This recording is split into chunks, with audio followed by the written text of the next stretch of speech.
Okay, 250 divided by 5, just to make sure that we're like smart people. Yeah, that is 50. Because you know how much I hate optics. You can drink and do physics at the same time, as we are demonstrating here. This is 2. And It is. is negative 1/2. Why is this 2? Square root of I'm quiet, dude. Don't fucking say anything. Okay, so we have 2. Hola chicos, vamos a resolver el examen de física. Yeah, let's do it. Okay. Okay, now I guess we can get into it. I'm gonna open a board, create a board. Sounds good to me. I've got like you have a stylus? I've got my like virtual. Yeah. Okay, nice. Okay, you're prepared. I need to erase all this shit. Yeah. All right, let me just make the final thing, which is Jesus. What the hell is this? What is this, Eric? Explain yourself. No. No? You don't want to explain yourself? Okay, go on. You can't just copy paste it. Oh, you have it printed out. You don't have like. I'll copy paste it. I have it on a Word file. So. Okay. Okay. Let's just jump right into it.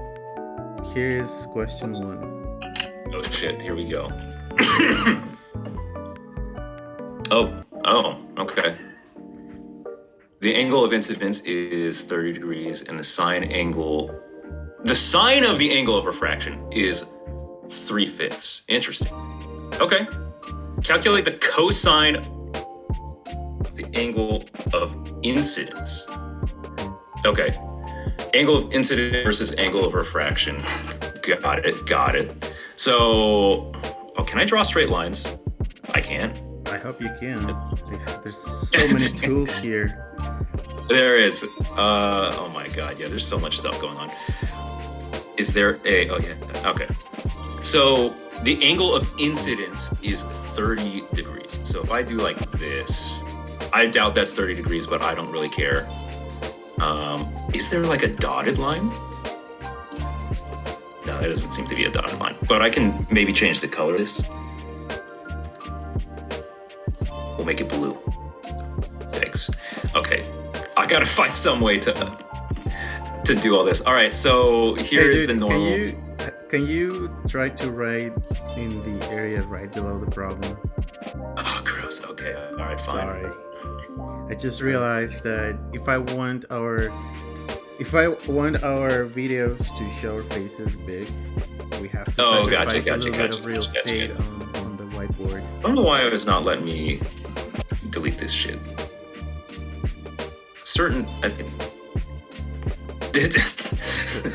There we go. All right. Okay. I'll try to draw smaller as well. All right.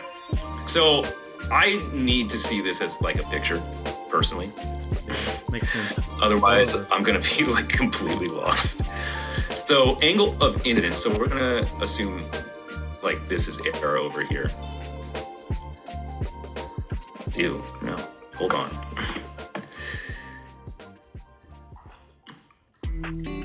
Air. What is it in Spanish? It's just alright. Yeah. Is that it? Okay, and we're gonna say the angle of incidence. So angle of incidence is usually from the normal. So that should be 30 degrees. Cool. And it says the sine of the angle of refraction is 3/5. Where total internal reflection occurs. Oh, gross. So what we need to do is we need to figure out what N is. And that's going to help us. And then N1, like, when they say air, like, the index of, like, refraction of air is some ludicrous number, like, very, very close to 1. So when they say air, I'm just going to assume that they want us to, like, use the number 1, right? That's what I'm going to go with. What angle has a sine of 3/5?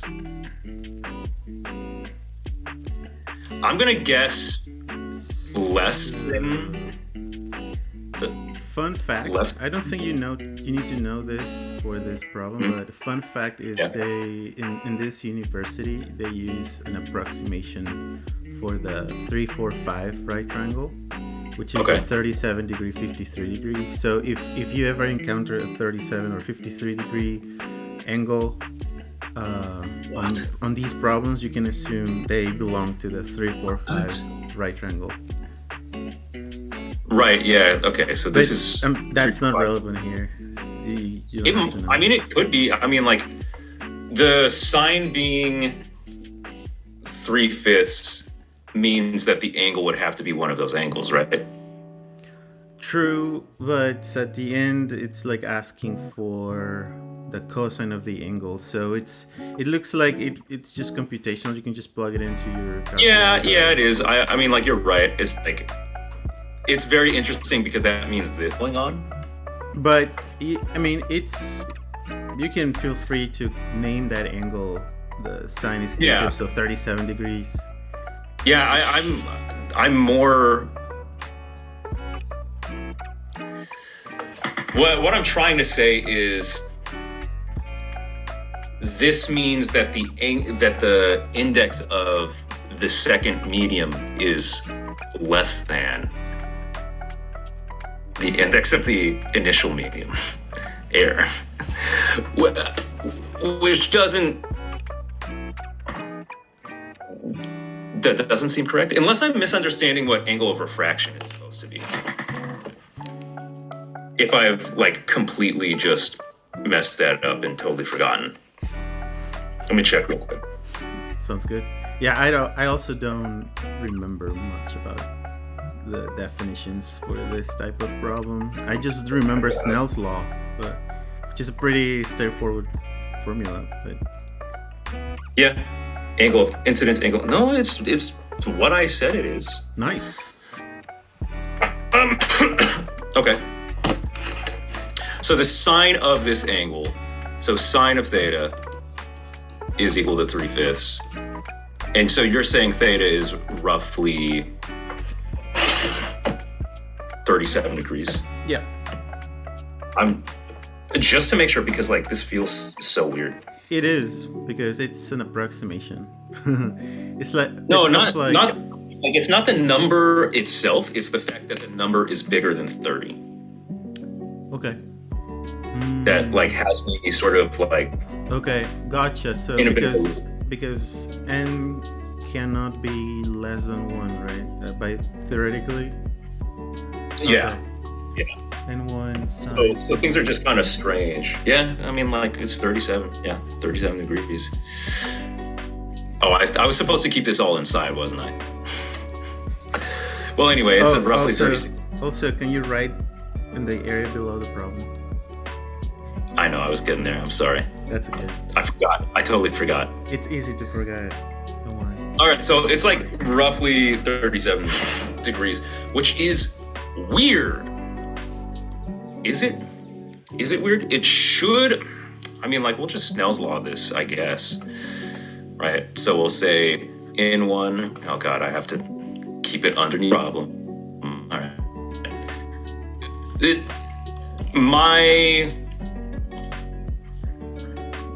My like physics intuition, I think, is leading me to like be very confused here, and maybe I should just do the math.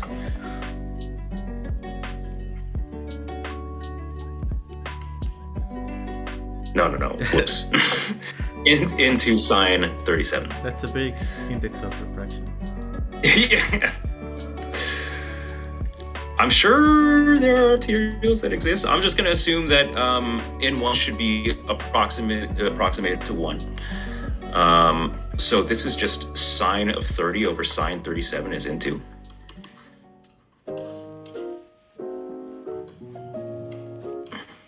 Which I think I'm probably going to leave that in that form for, like, to avoid, approximation error. But I am curious as to what that number is, just because these numbers are really throwing me off. Like, so it's divided by 3/5. It's 1/2 divided by 3/5. 10 over 3. That's 10 thirds. It's 1/2 by 3 over 5. 5 over 6. Oh, it's 5 over 6. God damn, I suck. All right, yeah, no, you're right. If we actually wrote it out, it would be so much easier to see. Like 1/2. Yeah. Over 3. 1/2 over 3. Yeah. Yep. No, you're right. You're right. This is 5, 6. I did it on the calculator. Like a jackass. Okay, so that is not theoretically possible, but okay, sure. That's why this problem was so fucking insane to me, because I was like, I don't get it. What's going on? Because you shouldn't reasonably have an index of refraction underneath 1, which 1 is the vacuum of space. So this is already really insane. This is already really weird. Okay, so, and then we need to talk about what total internal refraction is doing. So I'm actually going to erase all this nonsense. So we got the thing we needed. We got to into is 5, 6, which once again, why is that permitted? Yeah. Okay. It's pretty gross. Into is equal to 5, 6. Okay. And then total internal refraction would mean we want now a situation where no matter what, we always reflect internally from the second medium into like the first. So we usually try to do this as like we pick the edge case. So we pick the case where it's most likely that light would escape, right? So for example, if I were to have light incident in this way, it could reflect pretty easily like so.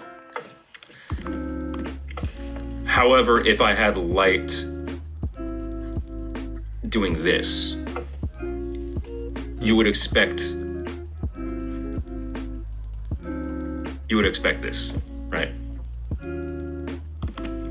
I guess. Depends on the medium. Calculate the cosine of the angle of incidence for which the total internal reflection occurs. Okay.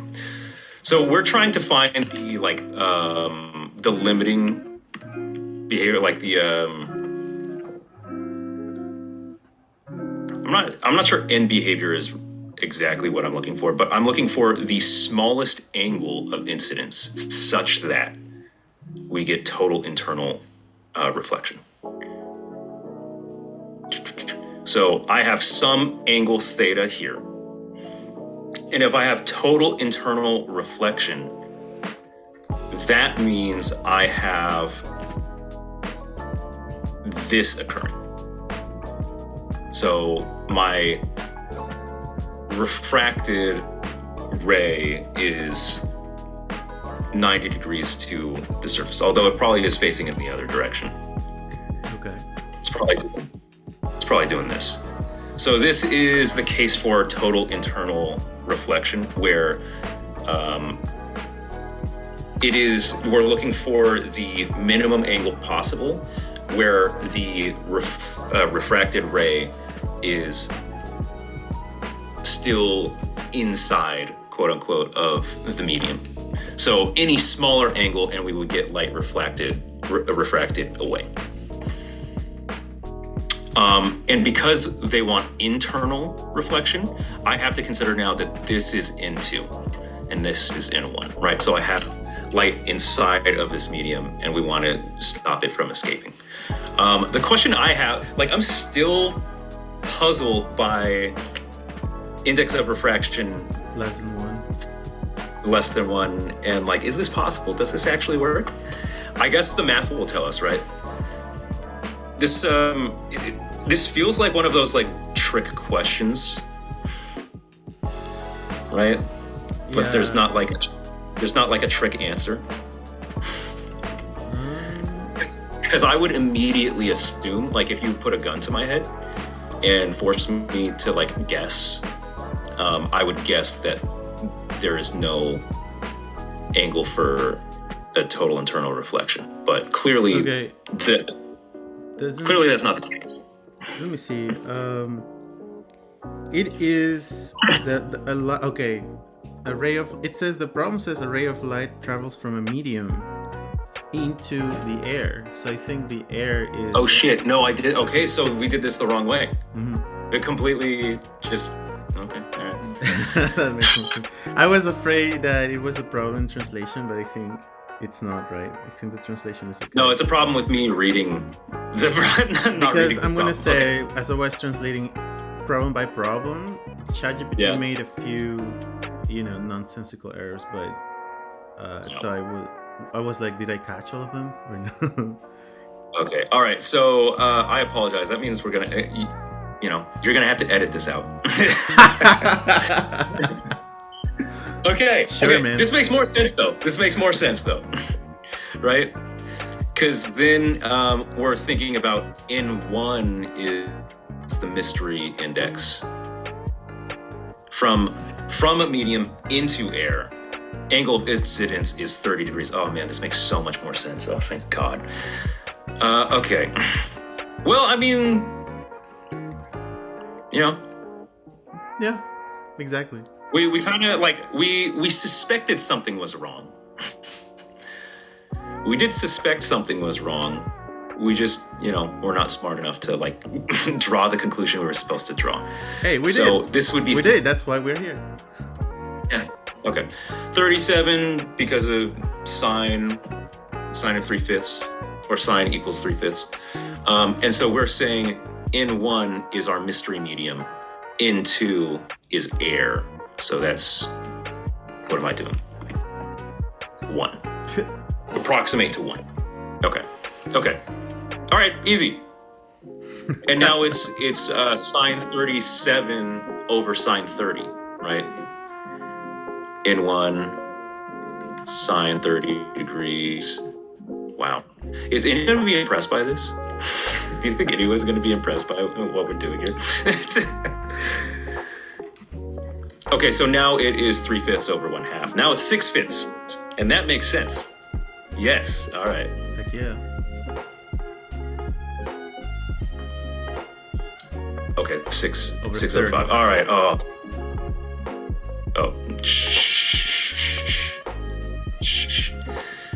Okay. All right. Okay, so we have N1. N1 is 6/5. Okay, it makes so much more sense. It makes so much more sense now. All right. Well, at least we're showing we did that on purpose because obviously people are going to make that mistake on the test, right? Sure. And so, yeah, people as in me, and now they can avoid doing what I just did. Yeah, man. But really is a good idea to. Yeah. So now what is next? So we have the index of refraction. So we want to find that minimum angle at which we get total internal reflection. So basically, we're looking for the smallest possible case where we have this. So the smallest angle possible where this occurs, where the angle of refraction is 90, right? So we're looking for the smallest angle theta here where that happens. So this is just the case for total internal reflection. It's pretty much always the same, right? So it is going to be N1, which is 6/5, and then this is still N2, which is 1. 6/5 sine of theta. Theta is the thing we care about. And then N1 is just 1, and then sine of 90 degrees, in other words, just 1, right? So when is sine theta equal to 5/6? And they don't ask us for theta. They actually ask us for the cosine of the angle of incidence, right? So now we get to do the little...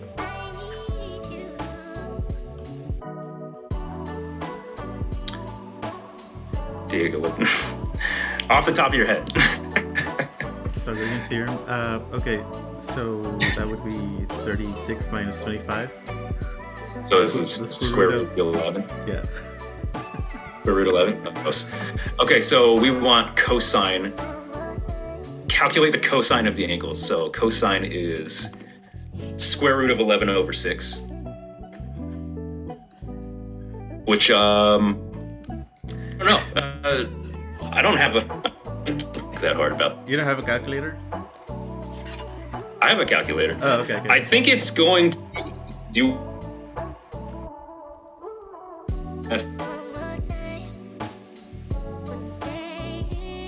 Ooh, you froze. I don't know if you can hear me, but you froze completely, man. Hey, sorry. Yeah, no worries. My internet. What should we do? What do we want to do, man? Where did the whiteboard go? Oh, we can load it back. I see. Yeah. Sweet. Sorry. So you were saying that you do have a calculator, and that's. I do have a calculator. I made a guess that it was 0.55. Okay, let me check. As it turns out, that was correct. Okay. Yeah, just take my word for it that I totally guessed that. You verify. So that's. Yeah, I mean, like it's the thing, because like square root of 9 would be 3, so I know square root of 11 has to be above that, so it's like it's got to be more than half. And that is correct. Yay. Yeah. Good job. So, I mean, just I guess read the question. It's a good thing to think about. That's what we say to students all the time. Right? Yeah. Reading the question explains the question, as it turns out. Yeah, solid advice, my dude. Mm-hmm. And then I guess the only other real thing is just understanding total internal reflection always has the same sort of like behavior. So like you always have to be like, oh, this is what they're asking for. They're asking for when it reflects like this. Yeah, I think there was a problem like that in the other exam. Yeah. I see vectors. I'm not sure how I feel about this. So you got a block of mass m at rest on a smooth horizontal surface and located at the origin. Cool. Subject to this force. Okay, where the force varies based on position. What work is done by the force from 0 meters to 7 meters? Okay, well, that's not hard. Right. This does require an integral because the force varies with distance. Right. Oh, that's a 10. I thought it was a 1L. Sorry. Yeah, so this is just like work done is equal to force dotted with ds, where ds is the path length. Or I guess this is d work, right? You have to integrate. And so the reason we need an integral is specifically because our force varies with distance. Our force varies along the path. So that should just be easy, right? Yeah. I'm pretty sure that's easy. Unless I'm insane. Oh, dude. Fucking stop, dude. Sabotage. Oh my god. All right. Sorry, I thought that it was something I would see only.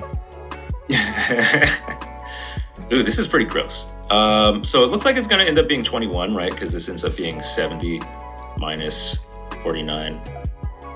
It's 21 joules. So it's just a plug and chug. I guess the only thing, like, it's just testing to see if you know how to find work. Yeah.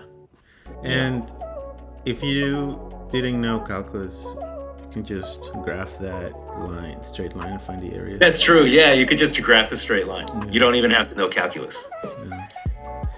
Well, that was a fun one. Let's see. Was it? That was a math question disguised as a physics question. Aren't they all like that? I don't know. There's some that take some amount of like physics intuition. Like the last one, the first one we did, had a little bit more of like, oh, what does this mean? What is... Oh boy. Calculate the equivalent capacitance between points A and B. Okay. So we need to remember Kirchhoff's laws. Okay. So we need to recall, and it's opposite of the normal resistance laws. So normally if you have like resistors in series like this, so if I have like R1 and R2, then my total resistance of the circuit would be just the two added together. And if I had two resistors in parallel,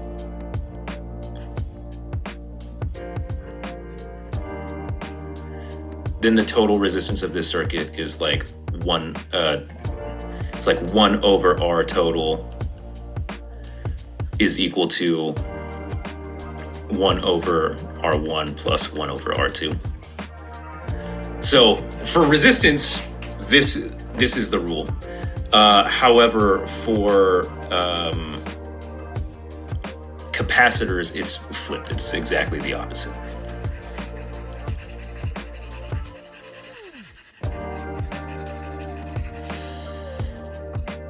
Now, I do want to kind of break this up into pieces where I've got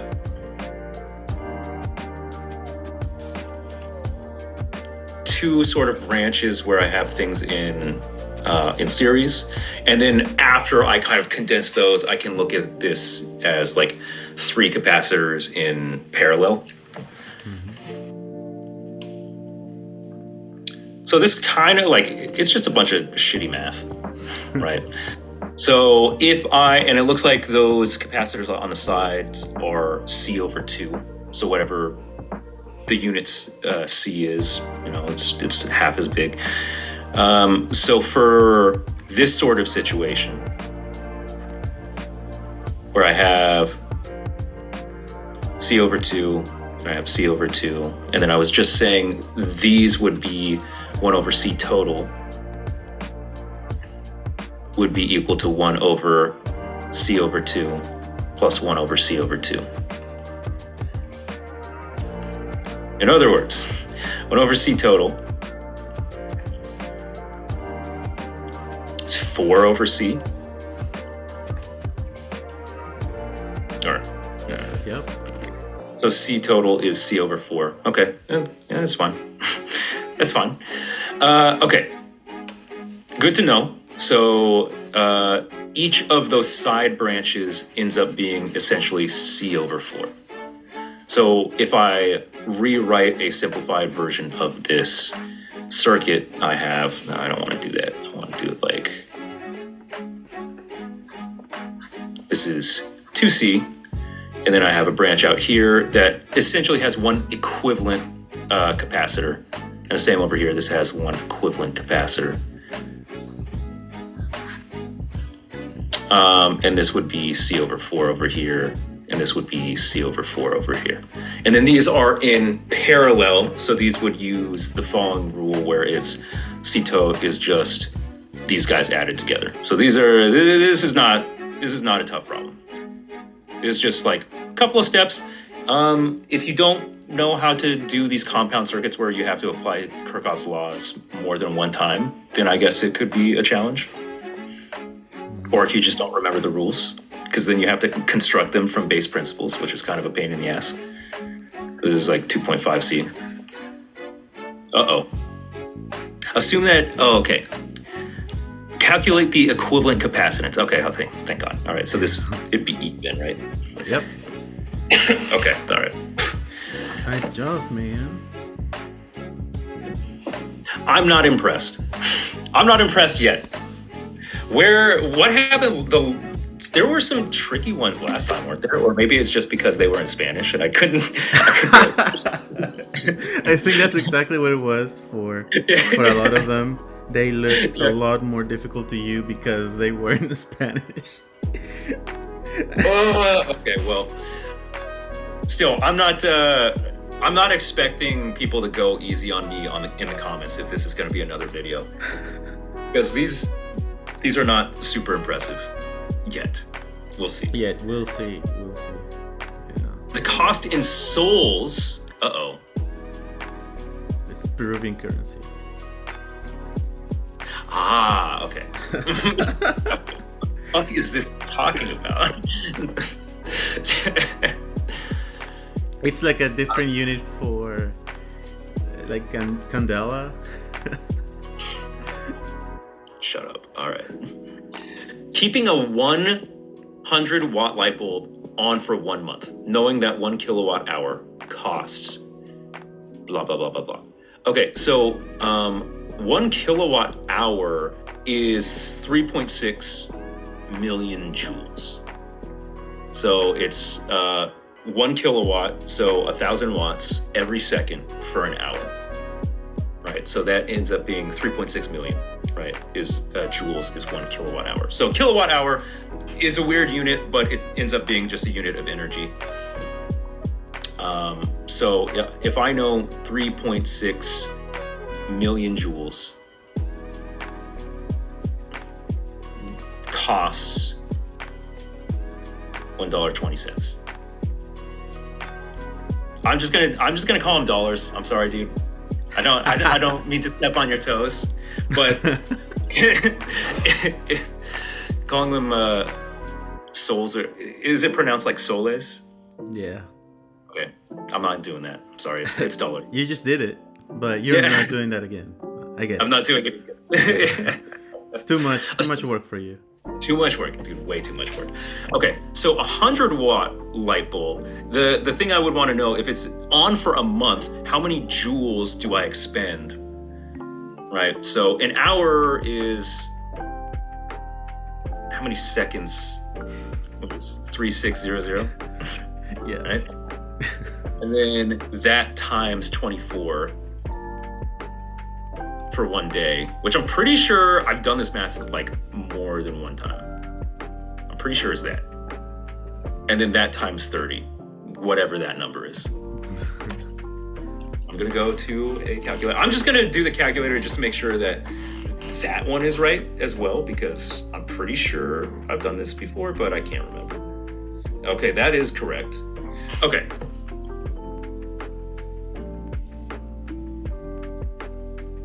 Holy shit. What? We don't even expend a kilowatt hour, apparently. Well, actually, no. This is number of seconds. I apologize. So number of seconds total in 1 month. Yeah. It would be, okay, that's times 30, okay. Yeah, it is 1 month. Yeah. However, we don't care about that. We want to know number of joules. So times 100 watts, right? And that will give us some big number. 2,592. I'll put this here. This is times 10 to the 8th. Okay, you're multiplying 100 and okay. Yep. Okay, so that is the number of joules that our light expends in 1 month. If I just take that and I divide by... That sounds like a shit ton of joules. Like, sounds expensive, but it's not really. Yeah. As it turns out, joules are a very small unit. So I don't know, whatever this number is.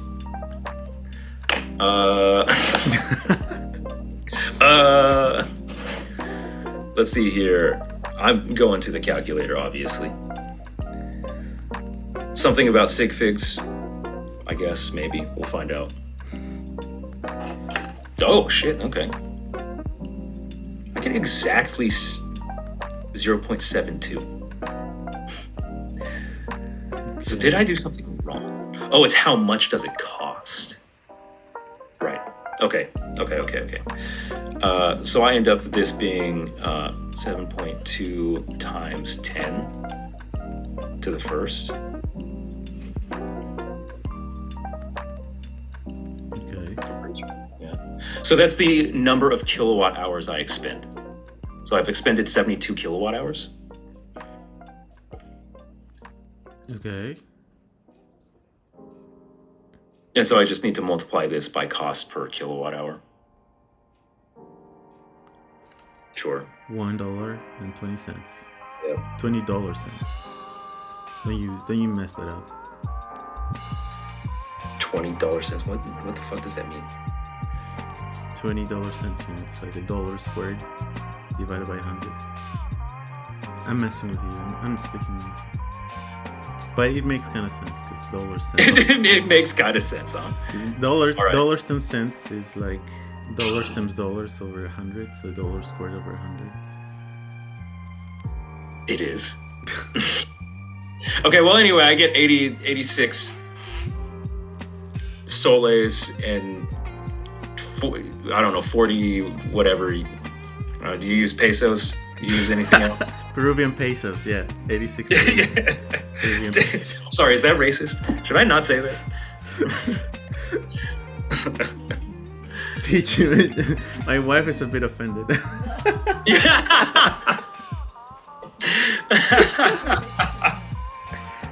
I'm sure I could say worse things, but I won't.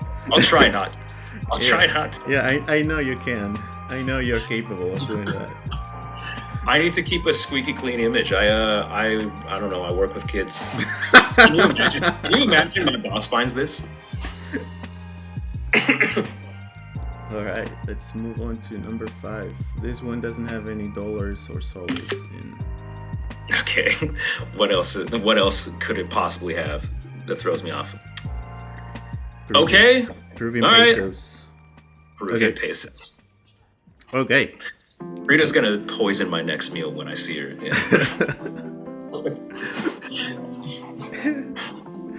All right, number 5. Okay. All right, so this looks pretty classic, but I'm gonna actually read the question just to make sure that what happened there. Constant force acting for 5 seconds, giving it an impulse. Oh, Jesus. What happened with the formatting of that vector F? I don't know, but you understand it, right? I can understand. I understand what's going on. It's still better than being in Spanish. What was the word I always struggle with? Approximately. Oh God. No. And there were a lot of these, so I try to leave all the approximately's on the translation so we can remember. So we reminisce about those moments.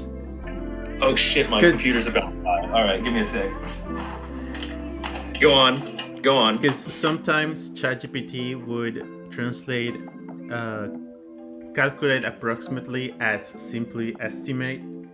So I was like, no, I want approximately to be part of it. So I changed it on purpose. Okay. So an impulse, giving it an impulse, calculate the magnitude of the force. Holy shit. Okay. So this is a bit of like having these sorts of problems where the force is not completely parallel to the motion is like pretty common. But what's not common is to have it given to you in terms of impulse. Usually that doesn't happen. So let's recall impulse is sort of like change in momentum is equal to force over change in time. How do you say that a measuring tool for impulse would be kind of impractical, right? You could instead just measure force. I mean, you would measure you would measure force and time separately. Right. So there, like when I was in the physics department, It was more practical when like the force was like when you're trying to do like a real life force where it's like a hammer hitting a nail, where it's like you have a non-uniform force acting for a very short amount of time. It became like a lot more practical to talk about impulse and discuss things that way. But yeah, most of the time you're that reminds of the Dirac delta function. Yep. I remember this guy. It's because of you physicists that we use it, we study it in differential equations. Good for you. Yeah. No, it's interesting though. It's pretty interesting.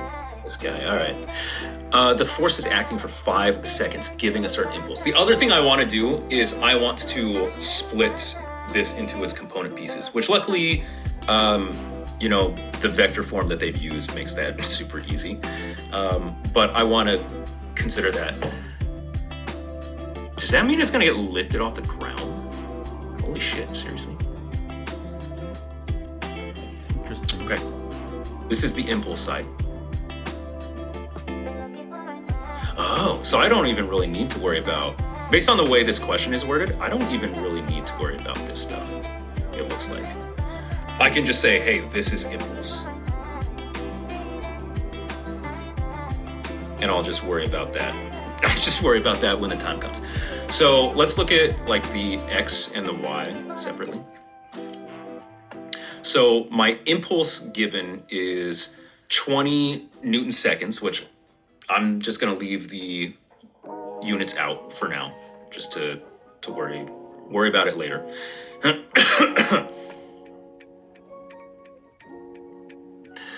The very end of the question,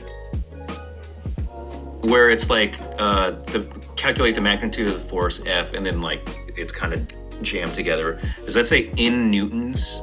Yeah. Is what that's supposed to say? Okay. All right. Kind of figured. Okay, so I have some force F, and then we have a delta T given, right? So this is the force in the X direction. So this is actually super easy.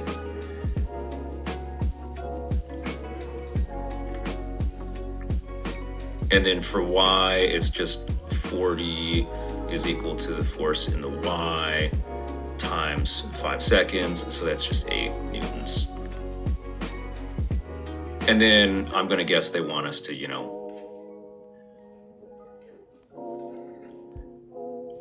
Yeah. Don't tell me. Okay. 32 is 48, square root of 48. So 16 root 3. No.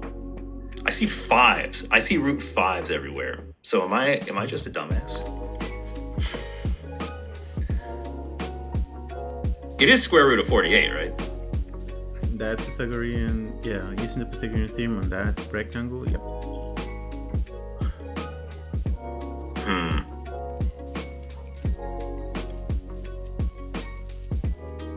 But that's not... None of these are answers, I don't think. Yeah, I guess that's 4 root 3. Yeah, it's 4 root 3, not 4 root 5. You didn't use the fact that the block is 10 kilograms. I did not. I did not. It'd be hard to do so without knowing the change in velocity, at least from what I can see.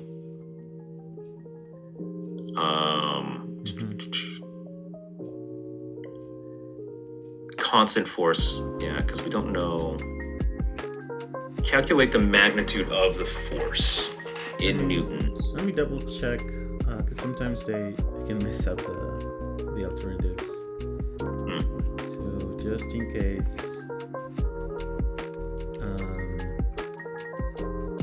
let's see. This is problem 5. The answer is supposed to be C.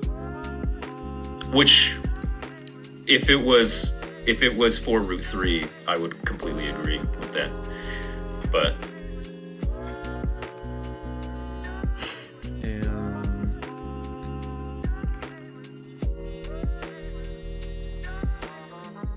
am I insane? Did I miss something? Just trying to think too, because impulse, like you said, is just force times delta time. Force is constant. Force was given as constant. So it should just be a division, right? That's what I think it is too. Division? Just divide like you did. Oh, yeah. Yeah, there's no like calculus that needs to happen, like everything's constant. Yeah. Yeah, it's weird. Let me check. I have the solutions.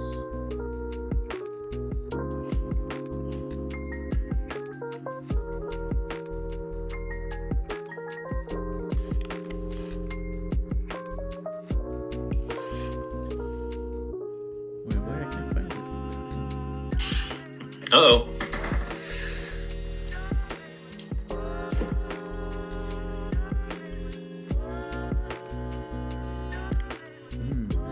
I don't want to assume that it's wrong. I want to assume that I'm wrong.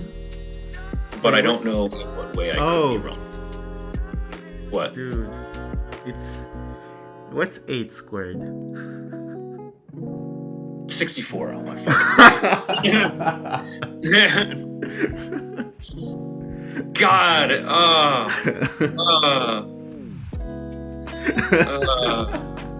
We're so editing this out.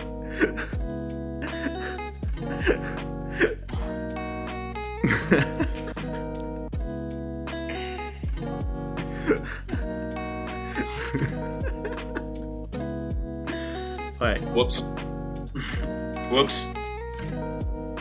Okay. Well, good job. Yeah, just want to say, like, the key to that problem is, like, momentum is completely split in its components, right? Like, X and Y do not influence one another at all.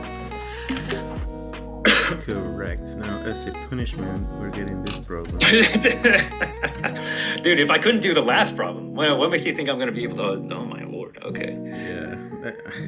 That's why I said punishment. Ooh, this one actually looks like fun. This looks very interesting. This is like one of the, like, fun physics problems. That's not just, the math problem in disguise. Right. Are we recording? Are we good to go? Yes, we are. Okay. Two projectiles, one with a horizontal velocity and the other with an initial velocity at an angle of 45 degrees with respect to the horizontal is the same, and they reach the ground at the same point. Oh my lord. Find the ratio of the flight times, and of course the ratio is jammed into the next word. Holy shit. What a cool problem. You're impressed now? Yeah, this one looks like fun. This is interesting. This is really interesting. Okay, so I'm gonna, I need to split these up. Let's talk about projectile 1 and projectile 2.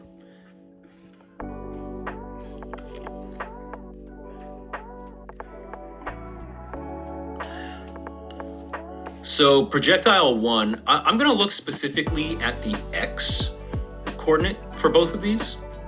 I might need to look at Y. They didn't actually tell us how high above, did they? They did not. They didn't tell us how high off the ground the second projectile was launched, which is interesting. So I would assume that means that that the Y coordinates are not relevant, but we'll see if that's the case or not. But that's my sort of initial thought process of like, I don't think we're going to need to worry about the Y's. I am going to worry about the X's. So I'm going to go with the classic X of t is equal to like A over 2 t squared plus v naught x plus initial displacement, right? I'm going to go with like that sort of v equation. naught t. Oh shit, yeah. My bad. Yes. Yeah, so I'm going to do that. Because we're in the horizontal direction, and looking at the problem, there's nothing that suggests that the projectiles are being like propelled horizontally, right? Like they don't have like a rocket smacked to them, or there's nothing going on. They were launched initially, but there's no additional force in the horizontal direction the way there is in the vertical direction. So because of that, I can say like, I'll say like x1 of t is equal to no acceleration, so the t squared is gone. And I'm gonna say 45-degree angle. So it doesn't really matter because it's, if it's sine or cosine, whatever it is. Instead of v naught, it is the component of v naught that is going in the x direction. So it'll be root 2 over 2 v naught t. And then I'm gonna go ahead and say that it is starting at x equals 0, right? So we can say the displacement is nothing.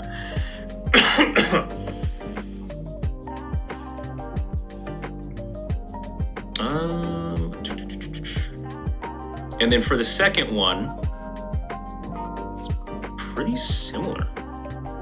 It's similar with the exception of the v naught. It's literally just v naught t, right? It should just be v naught t. Now, in order for them to get to the same point P, so I'm going to say like at, I don't know, T terminal, at T final or something like that. So like at T final, X is equal to point P for both, right? Something like that. Just to make sure we understand like where all of my, actually we can't even say that. I apologize, we can't say that because we don't have different times. They're at different times. Okay. Well, okay, they both terminate at the same final point though. So I'll say this. I'll say at point P, this one gets there at T1. This one gets there at T2. And then at this point, it seems like this should, like, I don't see any reason that we can't do this.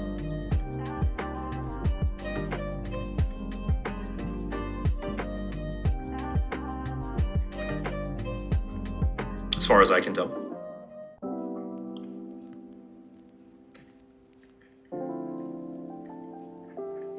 It's equal to, is it just, oh shit. Sorry, my computer's like kind of overheating because I plugged it in. At least it's not dying. All right, so it's 2 over root 2, which multiplies out to just be, it's not root 2 over 2. It's just root 2. It's just root 2. Oh yeah, duh. Which is about 1/4, or I'm sorry, 1.4, excuse me. Yep.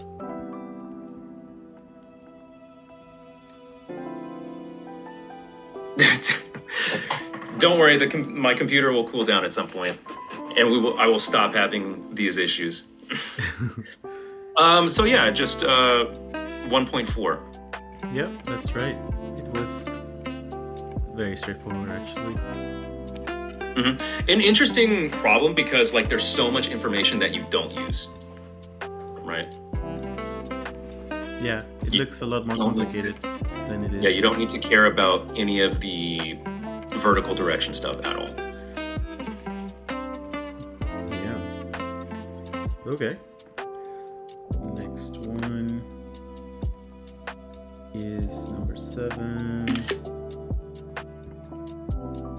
And ignore that red thing on option C. Okay. Oh shit. Oh man. Oh, am I gonna remember how to do this? This is photoelectric effect, it looks like. Shit. Okay. Copper surface whose work function is this. Photons with wavelength lambda strike it if the stopping potential is 1.3 volts. Calculate approximately blank in nanometers. Consider that 1 eV is this. H is this. Okay. I think it's energy of the emitted photon is equal to H time, so Planck's constant times frequency minus work function, I believe. And so we just need to make sure we understand what case. If the stopping potential is blank, okay. Calculate approximately what? Yeah. Okay. I think this is all fine. So we're saying like, hey, when we have a metal whose work function is 4.7, we find that the stopping potential of the, I'm guessing the, like the amount of additional potential that the electrons have as they hit the other surface is, I think what they're saying is 1.3 EVs. And so the question is just, well, what is that wavelength of the emitted light? So we just end up with like 6. F is, right, C is equal. This I actually don't remember very well. Is this correct? Speed of light is, yeah. I mean, dimensionally, unit-wise, looks good. So, yeah. Okay. All right. Yeah. It's 1/2 times meters. Okay. So we would just want like, so C over lambda is equal to frequency. So I would want like H times C over lambda.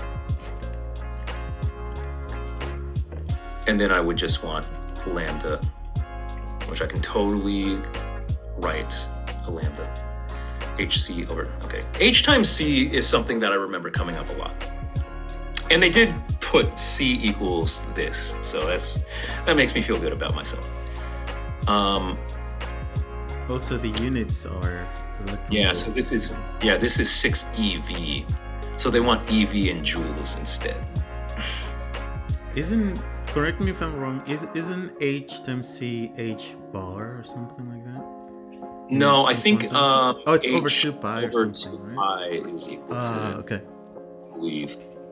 Yeah, that makes more sense. It's been a while, but I'm pretty sure that's it. Mm-hmm. It's like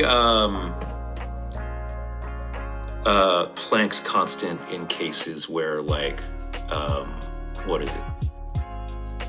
Angular momentum is involved or something like that. I can't remember. Yeah, there's a pi, so angles must be involved somewhere.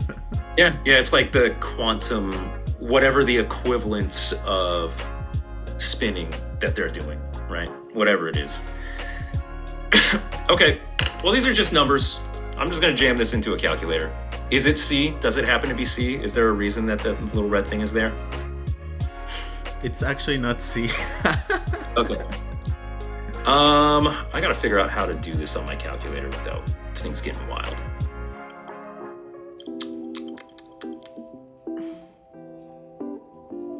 .626, I remember that number very well, times 3, divided by, and then I have to like say 6 times 1.602, a lot of sig figs here.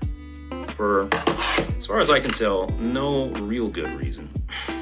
I guess we'll find out. So, I don't know, this is 2068, and then I gotta think about all the other nonsense. This is insane, because this is gonna be like, what? It's -34, 8, so -26 power 19th, so -7th power? Makes sense. You keeping track of my Yeah, man, I got you.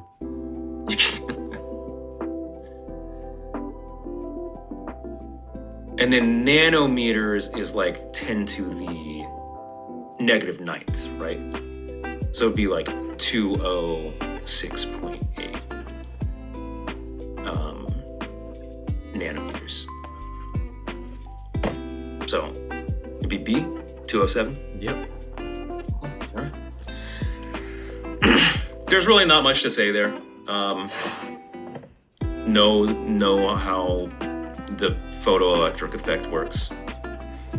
Yeah. Know that speed of a wave is equal to frequency times wavelength. If you don't know that, you're kind of also screwed. Also,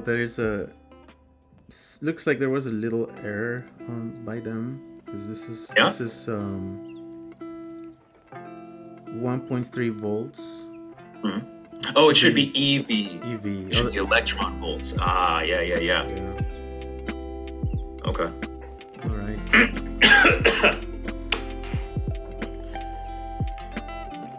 Now the next one does look a bit awful.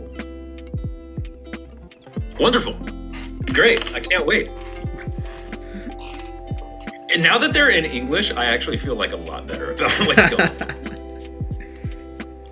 Ooh, I don't like ones that start with according to the phenomenon of magnetism. Determine the truth or falsity, sure, of the following statements. Those are words, right? Is falsity a word? I guess it is. An electric charge at rest produces a magnetic field around it. That's false. Only charges in motion. The magnitude of the magnetic field at a point due to the electric current flowing through a very long straight conductor varies inversely with the distance from the wire to that point.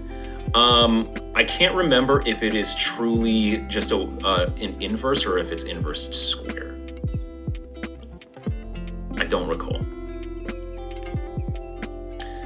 The magnitude of the magnetic field at a point due to the electric current flowing through a very long straight conductor varies inversely with the current. Ooh, so like strong current.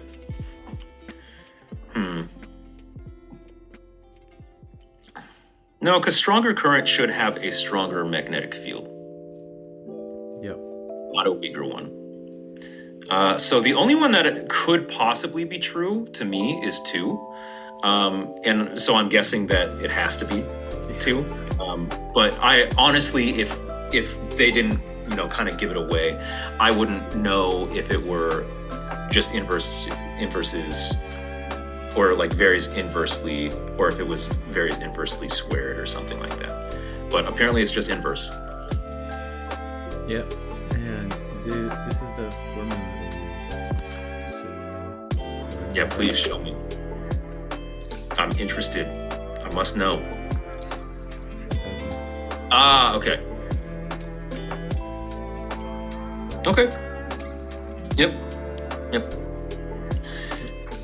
So, man, haven't seen shit like that in a while. I honest to God don't even remember how you get to it. So. Some calculus. Something is going on. Okay, that was number 8. Wasn't too bad. It looked more. There was just a ton of reading. Number 9. Magnetism is also the one that has like the most goofy stuff going on. It's true. Yeah. Oh God. You're gonna have to help me with that first line. What is that trying to say? Mass Oh, M. shit. What the hell is up with this? What is going on?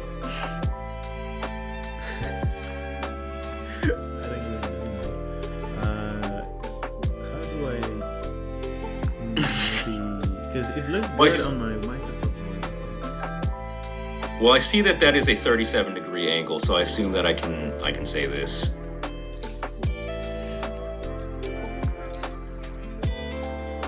Mass M equals 4 kilograms. Yeah, just give me a sec, just to be sure.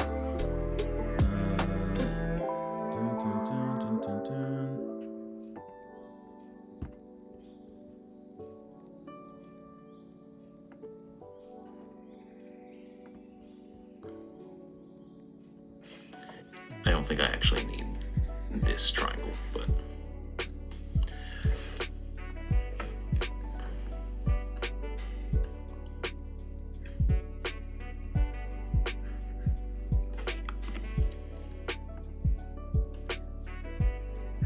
it says a block of mass m equals 4 kilograms is on an inclined plane, and then blah blah blah. okay. So yeah, it's mass equals 4 kilograms. Cool. All right. Okay, so I'm gonna just draw stuff. So I have an applied force in this direction, F. I have gravity pulling straight down, G. Got a normal force in. I have a frictional force. I'm gonna make it like fancy F. Or lowercase f or whatever. All right. That also looks like shit. All right. Just let my OCD take its course first. Okay. I can never remember how this is supposed to go with the gravity. So I'm gonna say these are similar triangles. But honestly, it would take me a little while to prove that. So I hope you're comfortable with me just saying that. Yep. Okay, so we split up gravity into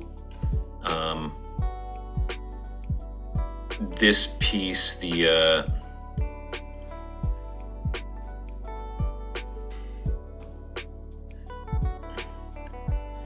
that piece, which will be, in this case, G cosine theta. And then also into this piece here, which is G sine theta. So I'm gonna have to do a little bit of legwork here. So this is G, that's G cosine theta, this is G sine theta. So always a little bit of a trip because like the sine component is working in what is, not exactly, but, roughly equivalent to like the X coordinate, like the horizontal coordinate. So it throws people for a loop a lot of the time. Okay, so I have an FBD, so that's good. So hopefully hopefully that helps us out here. But I typically always start with something like that. Maybe that shouldn't be the case for a test like this. Do you know how much time they're given for this test? I think it's an hour and a half. Okay. Because they all right, so we're going pretty slow. 20 physics questions and 20 chemistry questions, only 3 hours. So. Oh, that's disgusting. Yeah, that's pretty gross. So they got to go a lot faster than we're going. Yeah. So I mean, like maybe there's something in here if you just read through the problem. There's like some connections you can make, and there's some like shortcuts to take. But like if there aren't any, like I would say like start with an FBD. Okay, force parallel, yep. Magnitude of this force is this much. Determine the magnitude of the acceleration in meters per second squared with the block moves up the inclined plane. Okay, so I am going to have my coordinate system as such. And I just need to utilize Newton's laws, right? So I'm just going to talk about force in the x direction. I guess x direction, sure. And there is a lot going on here. So there is the applied force. I'll call this FA for force applied. That's pushing me up or pulling me up the hill. I have my force of friction, which force of friction is mu, and we're going to assume that we're moving. I hope that is the case. I guess what we should probably do, like technically what we should do first is use static friction to make sure we are overcoming static friction, and then worry about that. So tell you what I'm going to do is I'm just going to put mu here. And then we'll do the case where it's like, oh, this is like, are we overcoming static friction? Yeah. And then after that, we can just like plug in the other number instead. Normal force is should be directly like equal and opposite to the force that is pulling down into our surface, which is not gravity, but a specific component of gravity. And if you were to do the sum of the forces in the y direction, you could come to that conclusion pretty quickly.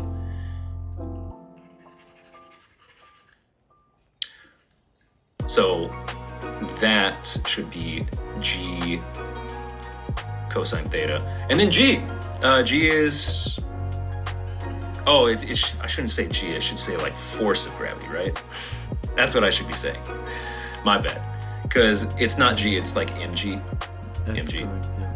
Mg. Mm-hmm. Yeah, my bad. My bad. Okay.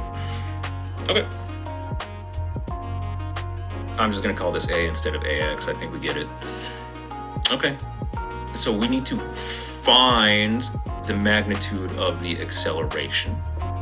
So first things first.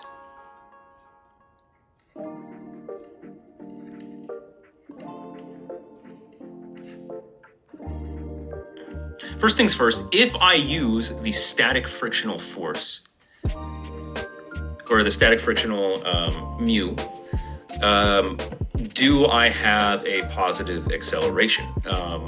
If I don't, then that would indicate that I have no acceleration. Obviously, I'm looking at the answers, and like I can already tell that we are overcoming mu sub s. So like, let's just assume I did the math and everything worked out fine. And then all we have to do now is use mu sub k, and we should find some acceleration, which it's just a calculator problem at this point. 49.05 is an oddly specific force. I wonder if that is specifically to overcome mu sub s. Probably not, because the accelerations and the alternatives are quite big with respect to zero. Well, yeah, I'll figure it out. I'm kind of curious, to be honest. Okay. Okay, so this is 4 kilograms, and then we're using 9.81, and then we're saying times cosine of 37 degrees, and we're taking that and we're dividing by 4, which I get a number that is way too big. So I fucked up somewhere. Cosine theta.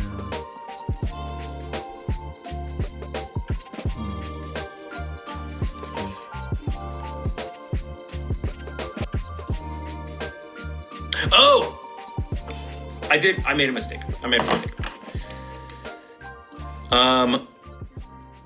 There is an additional force acting in the negative direction. There's that component of gravity, this component of gravity. Oh, mg sine theta, of course. Yeah. Whoops. Whoopsie. All right, I know I'm supposed to not go over the line, but I'm sorry, dude. Sine theta is equal to ma, and that means that like this piece just needs to be here, mg sine theta.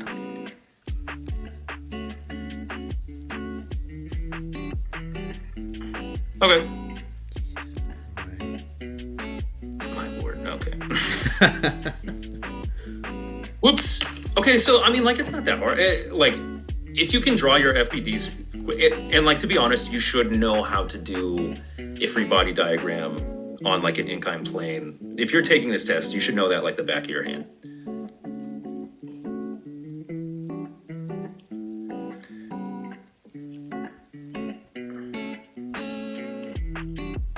Some sine of 37 degrees. Okay, now it is 2.45 roughly. That's right. That's right. Yep. It is. Really quickly, I want to see what happens when I plug in mu sub s. Yeah, okay. So when you plug in mu sub s, it's just barely bigger than 0. It is roughly 0.09. Because it's a big jump. The mu sub s is 0.8, and mu sub k is 0.5. So, okay. Yeah, there's no tricks there. There are no tricks. Not that I could find. Yeah, I don't think there's any tricks there. FBDs will take whatever time they take to do. I mean, like, that is an FBD you should be able to do, like, in your sleep. Because, like, and you still messed it up. I did. I still fucked it up. Well, I didn't fuck up the FBD. I fucked up the equation after the FBD. Sure, you can say you had your arrow on your FBD, your MG I sign thing. I did. I had the arrow on the FBD. You just ignore it afterwards. Yeah. Calculate the, oh god, approximately. God. The average translational kinetic energy in joules. In joules to the negative 21st power of a monatomic molecule of an ideal gas at 30 C. Oh shit. I don't remember how to do this. I think we need the Boltzmann equation. I'm gonna guess. Boltzmann equation. Is that what it's called? Equation for, not entropy. I don't want entropy. Oh god, no. Yeah. Average translational kinetic energy. Oh, well, you could do ideal gas law, because this is in ideal gas. Ideal gas law, which I also don't remember how to do.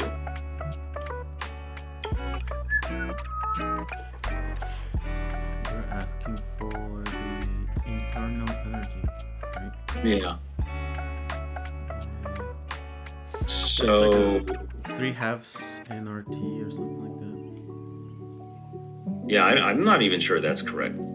That this is what we want to use, because we don't know enough. Monotone. Okay. Unless I want to.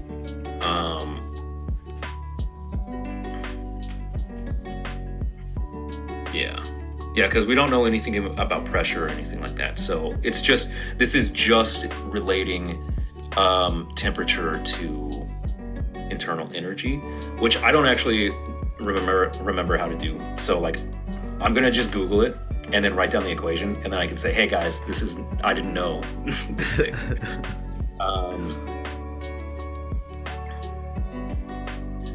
To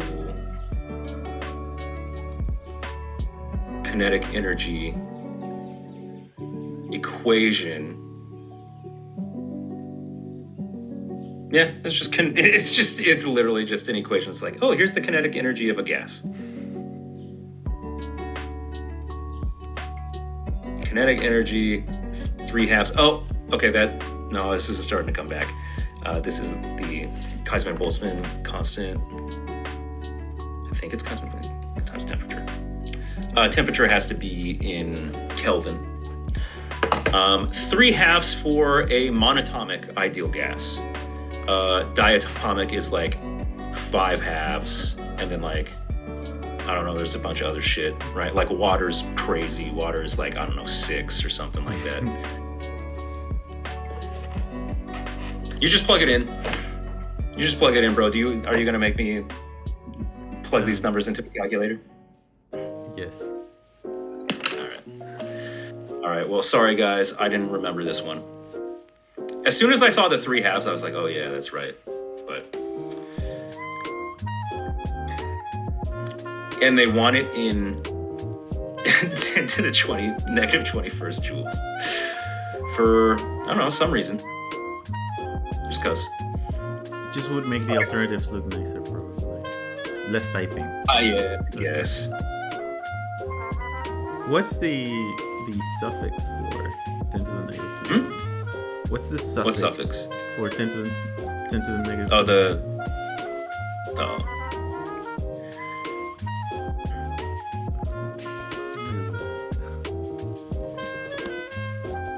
The B at the bottom. No, the like microjoules, that type of thing. It's so 10 to the negative 21st joules would be 1 zeptojoule. Oh, okay. Oh, prefix. What the hell? I said suffix, didn't I? I was a little confused. What's 0 degrees Celsius in Kelvin? It's 273 point something. 273. 0.15. Oh, you were just gonna do 273. Okay. All right, so this has to be 303 then. Okay, this is like 6.3 then. Let's see. Well, I feel like a jackass. I used to do this all the time. This equation is something I should actually know how to do. Yeah. All right. Maybe like do you think anyone cares about like the explanation behind like why there are different equations for monatomic versus diatomic versus whatever else? Sure. Let's give them. Okay, so basically, if you have a monatomic gas, it can only have motion in its translational, right? It can only move in 3 dimensions. And technically, it could be spinning, but an atom is so small that it's very hard to calculate spin, and it's also, how fast would the spin have to be for it to represent any real amount of energy, considering how small the object is, right? So it's kind of disregarded. Whereas like a diatomic molecule can have your 3 translational directions, right? But it can also spin on an axis. It can spin like this, or it could spin like, like out of / into the page, right? So now it has not only the 3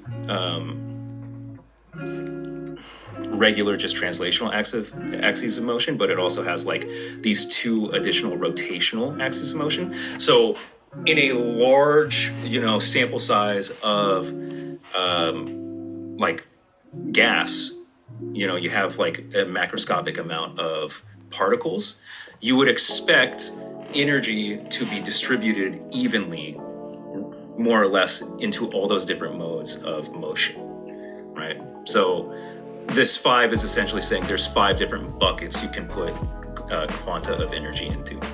And so for really complicated molecules, which even water is like insane. Like water has like 12 different what we call degrees of freedom. So it's like, I don't know, it can spin in a bunch of different ways. It can like wiggle back and forth, right? It can do all sorts of nonsense. So water has like, that's why water's specific heat is so high. It takes so much energy to get the temperature of water to increase, because temperature is only related to the translational modes, but it is evenly distributing energy into these other 9 modes as well. And I'm sure there's things, even better than water at this, but water is like kind of weird in that it's so abundant and then its specific heat is like so high. Beautiful. Do you see all of this in like a thermodynamics class? Yeah. This is like we had two. Well, like there was the modern physics class that kind of touched on this, and then there was another one that was like math methods of physics. So it was like, hey, here is sort of like how we use like the math that you've already learned for like physics stuff. So it was like specific differential equations methods, that were useful. And then there were things like this where it was like, hey, let's talk about thermodynamics from a statistical point of view as opposed to an observational point of view. So like if you just make the assumption that quantum mechanics is real, you can get the laws of thermodynamics to like fall out of that assumption. Did you look at other molecules that have more degrees of freedom than 12? No, not specifically. Sometimes they would give us a problem that was like, assume you find a molecule that has blah degrees of freedom, right? Or they would give you like a fake experiment. They'd be like, oh, you found when you increase pressure by this much, that volume changed by this much, and you know, X, Y, Z. And then you're asked like, okay, can you figure out the degrees of freedom of this particular gas based on this information? And sometimes it would be like a wacky number. Cool.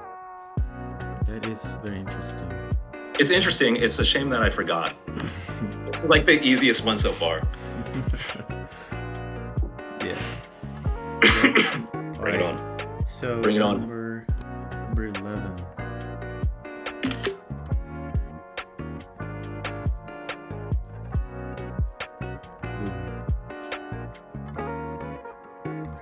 Oh God, another one that is probably just an equation that I don't remember.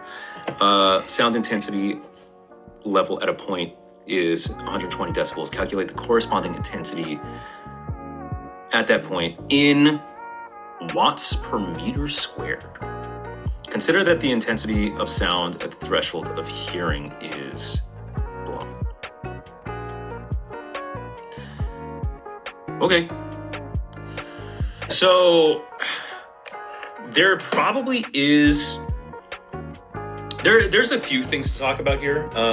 First of all, let's say I have something that's 10 decibels, and then I go to 20 decibels.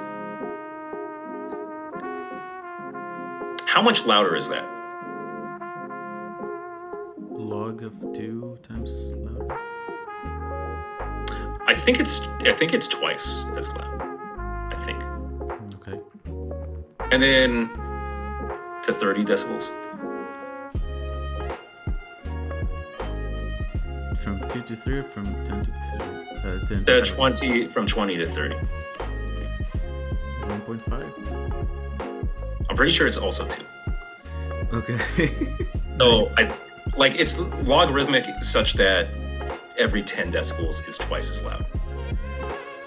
So 80 decibels is twice as loud as 70 decibels, I think. Now, okay, I'm going to have to look this up just to be sure.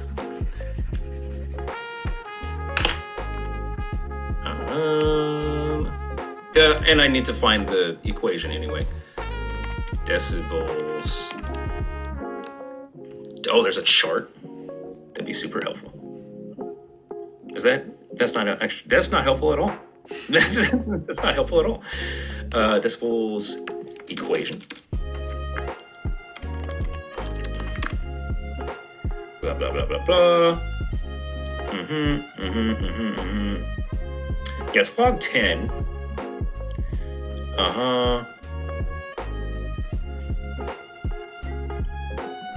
Let me see if I can, and you can help me, you know, math wizard this. Can I just paste this in here? How do I, I can't just paste like a screenshot that I took? You should be able to, because you can write, you have, let me see if I can find any settings. I have to do the text box. Paste. I just do copy paste for images. Okay, well, it wasn't letting me do it, but I guess I'll just write it out. I'll just write out what I found. So dB is equal to 10 log base 10 P1 over P2. Okay.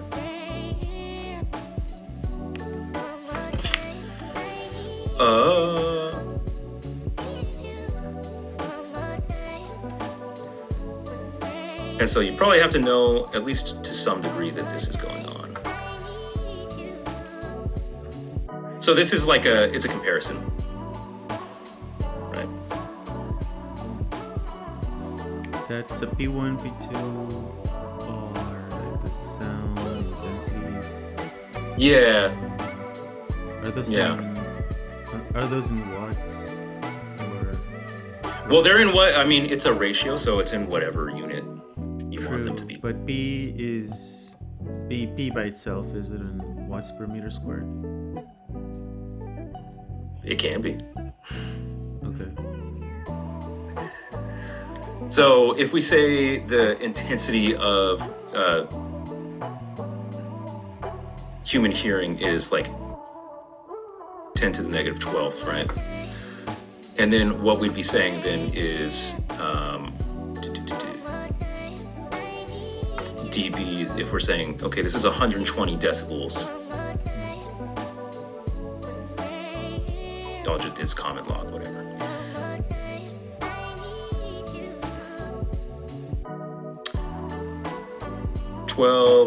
Okay. I totally remember how to do the log stuff.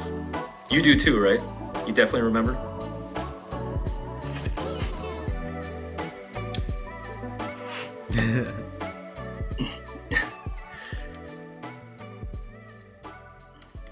There you go. Okay, well, this is pretty insane because now it's like P1 is equal to 10 to the 24th, which is definitely not correct, right? Wait, 10 to the 12 times 10 to the negative 12. It's 10 to the 0. Oh.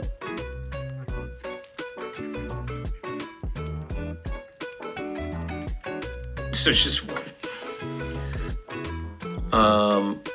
But we want to... Oh, yeah, at that point in watts per meter squared. Okay. Yep. Is it just E? It is E? Okay. Yeah. All right. I mean, it's kind of fun that I got to do that from base principles, more or less. Like, I did take the equation, but this is true of there are a lot of different things that use are you familiar with the Richter scale? Yeah. For earthquakes. Yeah. So Richter scale is similar, where like a magnitude, except it is such that I think it's 10 times as much for each thing. So like a magnitude 2 earthquake is 10 times as powerful as a magnitude 1 earthquake. And that makes sense now. You said you showed me the example. 10 to 20 decibels is twice as much. That's this then, right? Yeah. Yeah. So just as a fun fact in the solutions I have here, the answer is 1, and it says that's the threshold of pain. Ooh, I did not know that. Yeah. 120 decibels is actually painful. I don't know. I feel like I've been in pain hearing things quieter than that, frankly. Maybe that's for other reasons. Maybe that was emotional pain. It was emotional pain. It's like this person's like, they keep talking and I can feel my brain cells like committing suicide one by one. What I had in mind was, I hate this music I'm listening to, but what you said also makes sense. Who could we be talking about? Jeremy. Remember Jeremy? Jeremy talked at less than 120 decibels. A lot less, and it was a lot more painful than the threshold pain.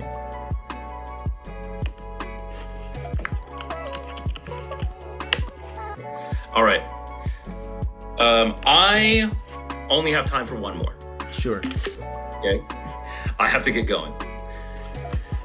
As a matter of fact, I'm going to be late, but who cares? My friends can wait. You're the better friend, right? You and I, we go way back. Oh, fuck me. So, It's a heat engine. This is gonna suck. Will you have time to do the rest? 8 What does later? perdidos mean? Does that work? No, that's not work. That's lost. Energy lost. Okay, perdidas. That makes sense. Okay. Part of the power they absorb or receive is lost, and the rest is used to do work. Thus, we can define the efficiency of a machine as the ratio between the power used to do work and the power absorbed by the machine. With equal efficiency are connected as shown in the figure. This is not an interesting question. This is not an interesting question. So it's like 800 times some efficiency number squared equals 50. Really? Yeah. Okay. Because it's like we have 800 watts going in. There's some amount of loss, but there's some amount of physical work that is put into the next motor, which has the same amount of loss, the same ratio. And so I don't know. This is just Why is your efficiency squared? because we have two motors, right? So we're just like we're doing the same process twice. Oh, okay. 50 over 800, I know, is something nice. It's 1 over 16. Thank you. Okay, so the efficiency is just 1/4. So if the efficiency is 1/4, yeah, how dare you? And so what are they asking for? And the power, blah, blah, blah, calculate the power that is lost in the second engine. Okay, so the efficiency is really low. The efficiency is 25%. So after the first motor, like this here, the amount of watts or work or whatever, power, yeah, so watts, that comes out of the second, or out of the first motor and goes into the second is only 200, right? And so this loss would be 600. And then motor 2 is what they ask for, right? Mm-hmm. Calculate power loss in the second engine. So that would have to be 150. Yep, that's right. Yeah. Let's see. Okay, that was kind of a letdown. That was way less exciting than I thought it was going to be. It's just another math problem. It's just a math problem. Off, man. It's a pleasure. Is it your degree? It's my degree. Yeah. So I have proof. I have a. I'm trying to erase all this shit. You're using the mouse pad. Okay, let's get to it. What was the last problem we did, or you did? Hola a todos, aquí estamos con la segunda parte del video y bueno, let's get right to it. Hi Eric. Okay, so what was the last problem we did? That was 12. We're not going to address the fact that we're both drunk, or mostly me. Mostly you. Yeah, I'm on my first one. You are on your fourth one. So, and my wife is on her first one too. Salud. Okay. Oh. Are you ready, Eric? Bring it on. Let's see how well I can do. I'm better at doing physics when I'm a few drinks in. Yeah, I'm also better at some things when I drink. Like it's because I did so much of my physics homework drunk, so I'm just used to it. The other day I found out that I'm better at playing pool when I'm. That's true of everyone, though. Everyone's better at pool. My friend told me otherwise. My friend told me that he's worse. So I was beating him before I got drunk. He was beating me. So after I got drunk, I was beating him. So there's that. That's some coping. All right. A block oscillates, performing simple harmonic motion with a mechanical energy of. A block oscillates. Yeah. Weird. Okay. That doesn't happen in real life, right? Yeah, yeah. Oscillates in what way? It's getting bigger and smaller. It's going back and forth. It's doing what? I suppose we'll just take a step back and we'll just assume harmonic oscillations can take many forms, but let's just assume it's like a block on like a spring or something like that. Did you say getting bigger and smaller? Yes. Like its volume changing? Yeah, it could be like, I mean, like in a quantum sense, it could be like, Oh, you know, in like a quantum sense. Okay. Yeah. So, who knows, right? They didn't give us really information on what's going on. Oh, Jesus Christ, what is happening? Oh yeah, what the hell? The freaking formatting again. I forgot. No, I didn't forget. I actually made a PDF where everything is written out clearly, but Yeah. I don't know where that PDF is because I did it a week ago. Well, that word is as. If as the amplitude of the well, maybe not. What the fuck is that?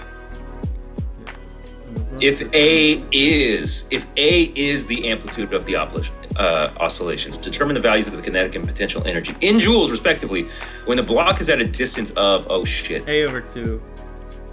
A over 2? Yeah. Okay. Okay, so we want to be A over 2. We care about A over 2. Okay, so we're gonna say this is equilibrium. We're gonna like make another one of these where we are amplitude. So it's like, God damn it, that is horrible. What, your picture or the problem? Me. Oh, you. My picture. Oh, you. Yeah, me as a human being individually. We'll say that's the amplitude. And we're not really looking for that. We are looking for when we have this going on. Where it's like E, and then it is like A over 2. A over 2.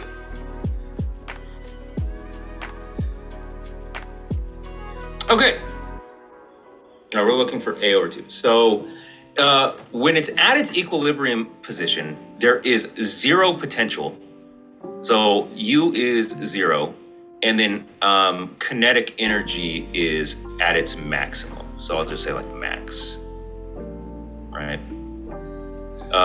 When we are at our full amplitude, our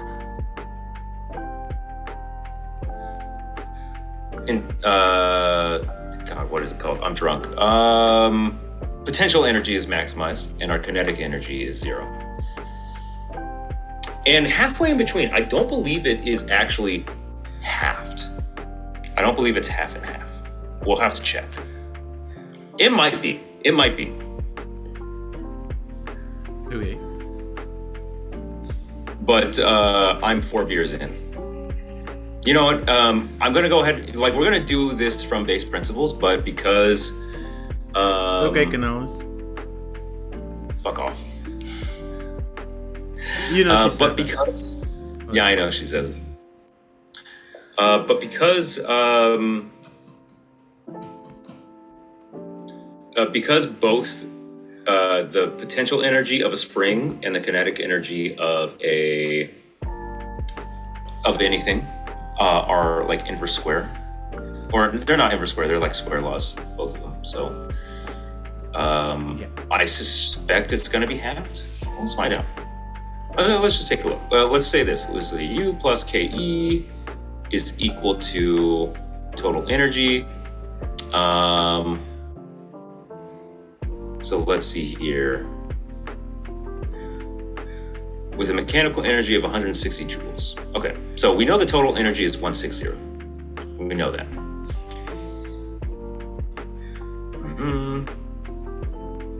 If blank is the, what is it? If 1 is the amplitude of the oscillations? If A is the amplitude of the oscillations. A is the amplitude of oscillations. So then U would be like 1/2 K A over 2 squared. When the block is at a distance of A over 2 from the equilibrium point. Okay.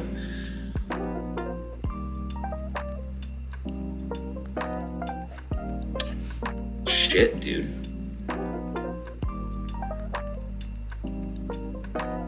So in order to do this, in order to make this work, we would need to find kinetic energy in terms of A.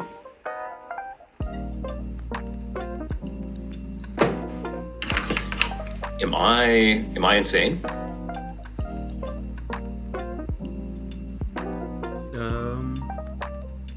You could do that. Can we? Can we? You could. I think. Oh, I mean, oh yeah. Okay, so because we have,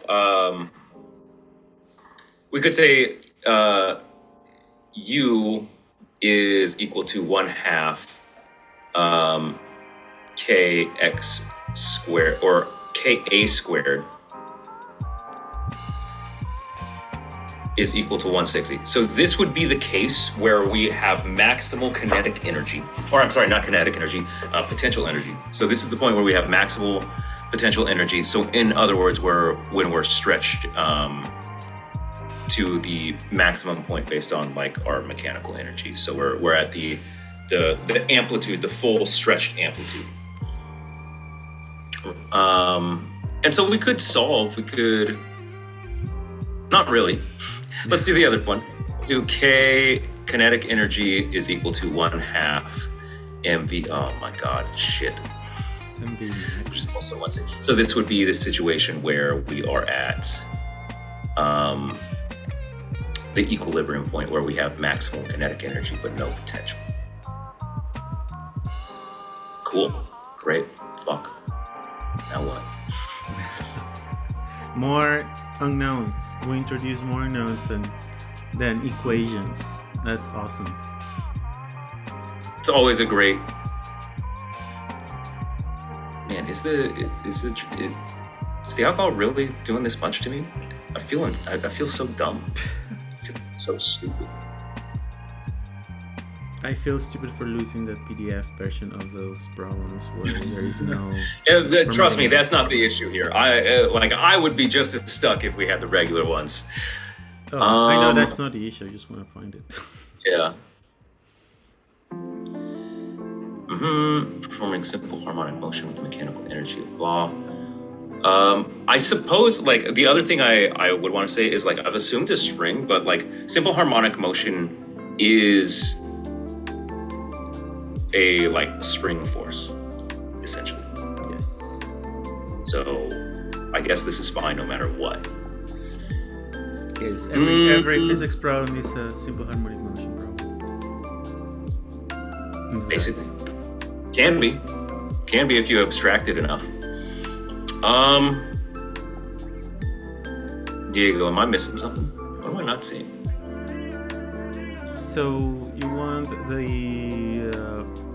just the split of the energies when you're a halves from the equilibrium position. Yeah, maybe I'll get rid of this kinetic energy part for now. So like the other thing have that, dude. Like you have an equation when the potential energy is maximum, and when you're a halves,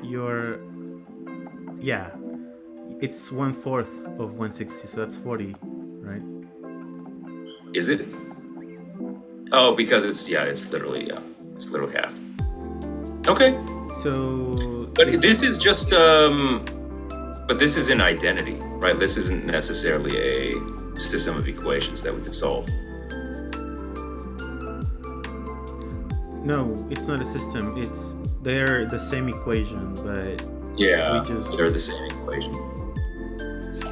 Yeah, but you already have half. You already have half of the problem if you do the U2 thing, because you know the sum of the energies have to add up to 160. So you already know the kinetic energy too.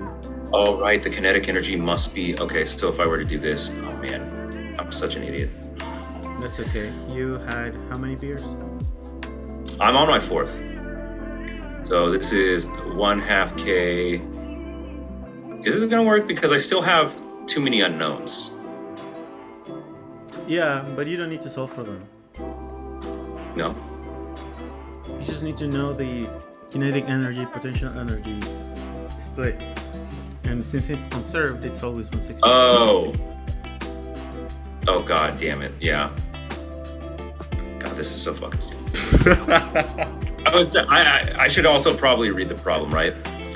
Determine the I values should of the fucking kinetic. format the problems correctly. I mean, I guess now in retrospect that would actually help, but like I also didn't read it. So there's that. Determine the values of the kinetic and potential energy. So we did sort of determine like, oh, you know, when we're halfway, we must have 1/4 of the total energy in, okay. So it's just, what are the values of kinetic and potential? So it's just 120, 40. It's the... God, I feel, I cut that from the video. That problem... Or everyone close your eyes. Everyone close your eyes. Pretend that didn't happen. Yep, that did not happen. Eric knew that from the beginning. He was just messing with us. Okay, Two mental plates. Oh shit. Oh no. Linear. Okay, there's a lot of formatting nonsense going on. Oh fuck me. Shit, man. Alpha 1 and Alpha 2. Alpha 1 and Alpha 2 have the same area. When something. Oh, I have an idea. Let me see if I can just import this shit or export, whatever the word is. And that works. I'm not a linguistics major. I don't actually. Oh yeah, I can totally make it. I can totally make a better version of this. Linear expansion. I don't actually know how to do this. Linear expansion equation. Boom. Okay, sure. Yeah. This is a lot better, you'll see.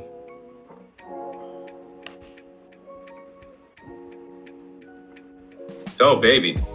Oh, A1 is greater than A. Okay, Alpha 1 is greater than Alpha 2. So, I just looked at it. It is delta L is equal to alpha L naught delta T. Delta T, okay.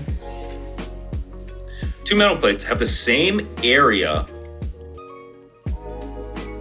Oh, so this should not be linear expansion. What is L? Have the same area. Should I assume that they are square plates then? We typically use beta for what is the word? Two-dimensional? Two-dimensional expansion, yeah. Like whatever. Okay, so I'm gonna assume square plates, so that this makes some sense. And so we have linear coefficients, and alpha 1 is less than alpha 2. Okay, alpha 1 is less than alpha 2. Both have the same area A naught when temperature is at T. Okay, so that would imply delta L1 plus L. Oh God. How do I want to say this?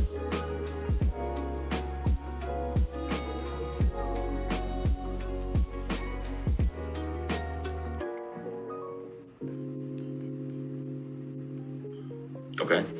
This makes sense? Do you have to square them? Good.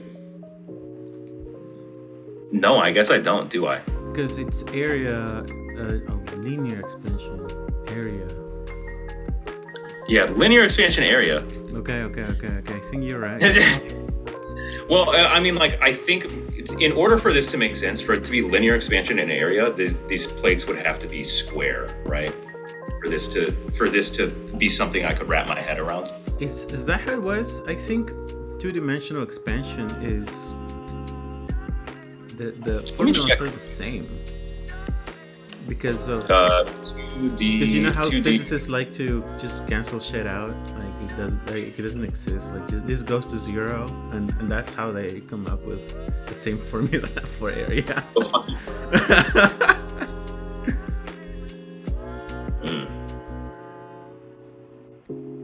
Yeah, I did find an equation that is, let's see, delta A is equal to 2A. Okay, all right. We'll use a different equation then. Oh.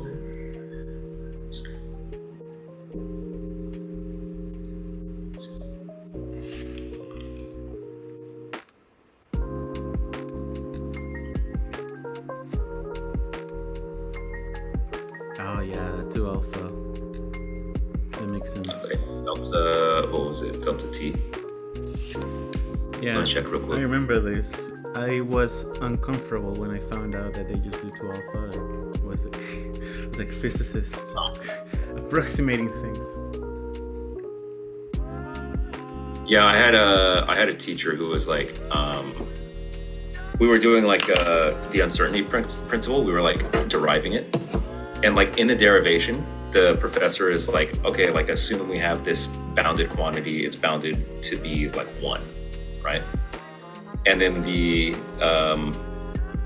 someone in class raised their hand, and they're like, doesn't the uncertainty principle have like 2 pi as like in it? And he's like, all right, fine, 2 pi, whatever. same difference. But that's a quantum mechanics class. That's fine. They just make up stuff as they go, right? Oh, go fuck yourself. That's quantum though. You admitted this once. Did I? No, you said this. You said physics is a poor approximation to reality. Those were your words. Poor approximation. No, it's actually a practical approximation to reality, to be honest. Difference in their final areas. Okay, so they have the same area when they are at temperature T.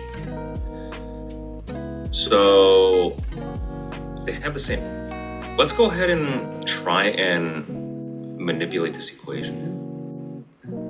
Should we? Is A naught?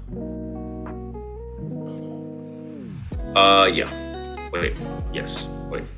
Oh shit. Oh yeah, it is A naught. Yikes. So a given area would be A naught plus delta A. Oh god. Oh no, my computer is gonna die already. Seriously.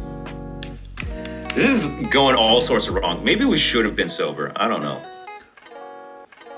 I think It wouldn't have been as fun. I think you got this. Is anyone gonna find this funny? Maybe they'll laugh at this. I don't know. They'll laugh because of different reasons. Yeah. All right, well, that's an obvious statement, but I do want to write it down just to be thorough here. Okay. Have the same area A naught when at temperature T. Okay. Determine the temperature increase delta T necessary for the difference between their final areas to be blank. Okay. So I would need delta A1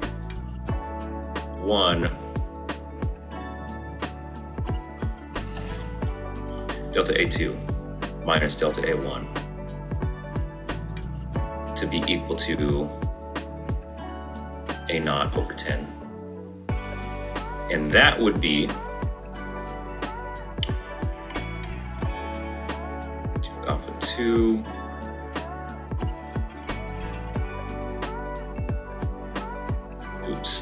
oops, A naught delta T. This feels like one of those questions that's like, hey, did you remember the formula? Every single question in this exam is like that. If you don't remember the formula, you just can't do the exam. If you don't remember the 160 formulas. Okay, so all the delta A's canceled. Yeah, this is just a math problem. Boo! I'll factor out 2 and delta T, and then I will get A2 minus, or alpha 2 minus alpha 1. And then I will divide by, so it's like 1/20 stuff. Yep. 1/20 times stuff. So this is A. Good job. It's a dumb problem. I don't like it. Yeah. Hey, I don't think you're gonna like this problem. Great. But here it is. Average. Oh, okay. The amplitude of this electron. What the fuck? Is propagating in a vacuum.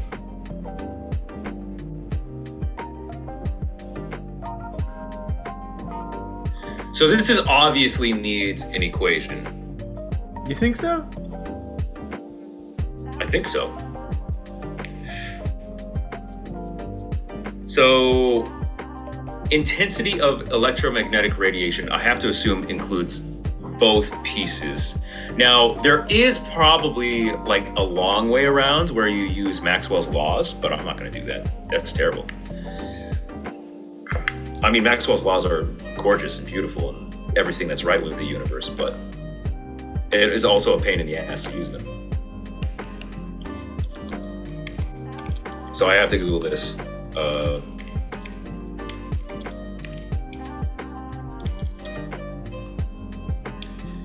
Intensity of electromagnetic radiation. Oh shit, is it really? No. What do you find out? Intensity, the average power per unit area, of course, because it does say watts per meter squared, yeah.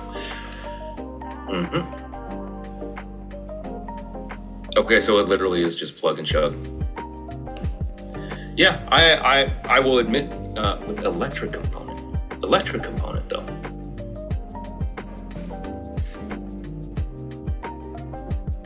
The amplitude of its electric component. So,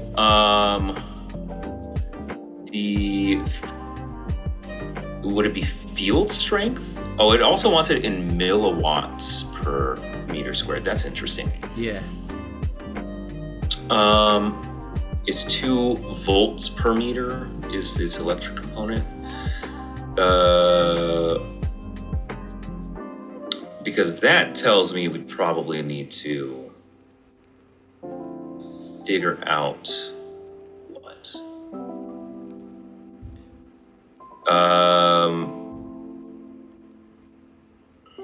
Could it be this?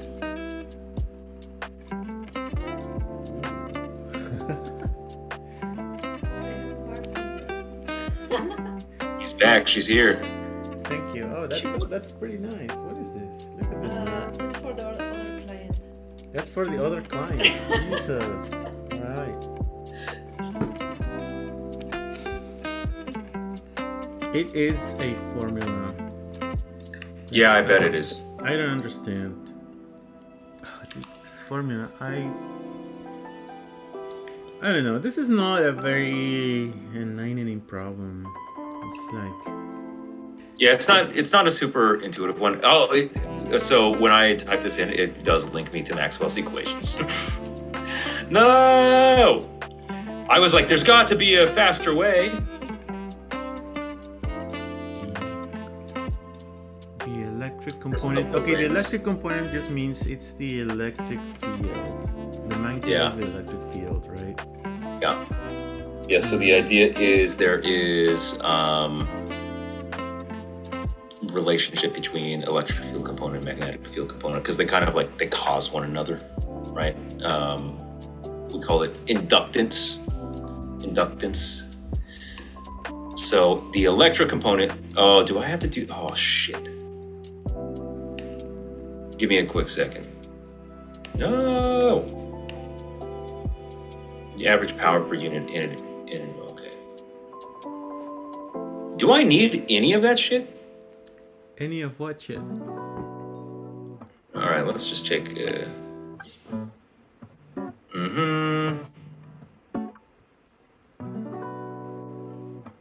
Yeah. Okay. Actually, there is a version of this that this just uses peak electric field.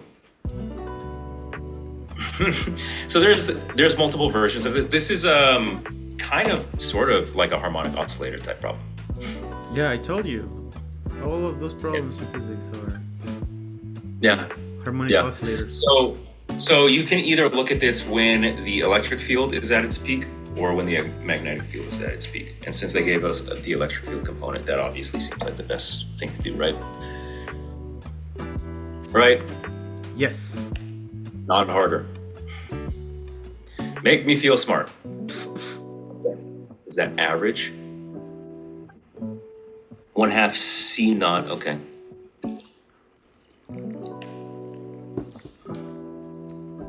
It's like 1/2 C epsilon naught electric field naught squared. That's the So, blah. And then they ask for average. Okay, thank God. Find the instantaneous when the electric field strength is this much. Oh, that would be awesome. That would be. There's no way I'd be able to do it. Not without studying. So I don't know. This is a plug and chug. This is like a bunch of numbers. True. Don't make me do it. This sucks, dude.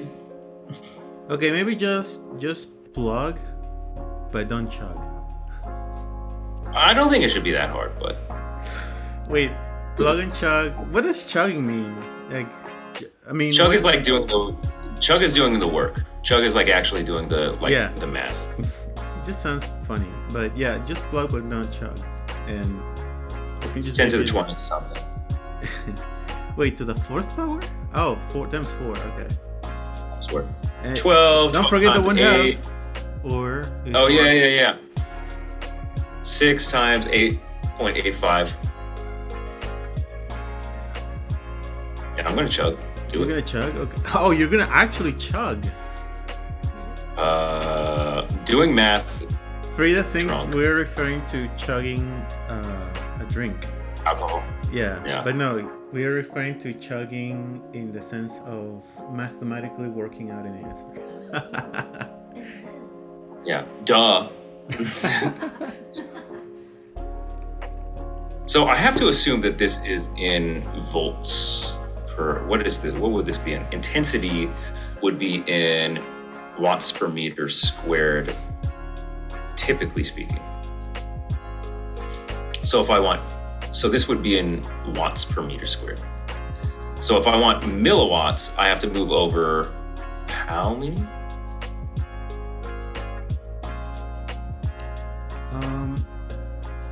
The permittivity is 10 to the negative 12, right? Yeah. So, Dip. Formatting error. Yeah, they just said. Yeah. Whoopsie. Okay. Whoopsie. All right. Fair enough. Dude, are you sure your audience is gonna be like, what gives, dude? What gives what? Most of it, you can blame it all on me. That's fine. Yeah. How could you not So this remember? is 5.31 times 10 to the negative third, which 10 to the negative third. So if it's 10 to the negative third watts per meter squared, it's milliwatts per meter squared. Yeah. Very cute. Yep. Dumb. Good job. Good job, Eric. I feel pretty dumb so far. Good job, Google. For Yeah. providing us the Yeah, basically. The last two problems have been, do you know the equation? Yep. Now do this next one by using harmonic motion again. No. A wooden cylinder with a density is floating in equilibrium water. Okay. Cylinder is slowly submerged by means of a variable force. Oh shit. In such a way that the net force on the cylinder is 0 at all times. Interesting. To submerge it until the top level of the... Oh my god. Crazy. Okay, they gave us density, which is nice. So we don't have to worry about that. Its height is 30, and the area of its base is blah. So let's see here. The work done, okay. So if it's floating in equilibrium, that means the first thing we need to do is figure out at what level it's floating at. So I need to figure out at what point so here's,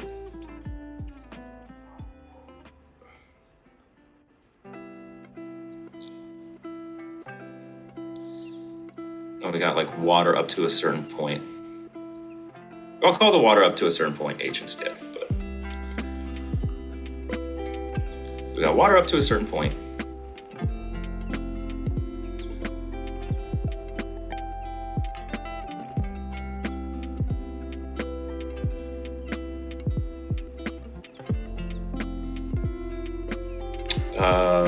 Where was I?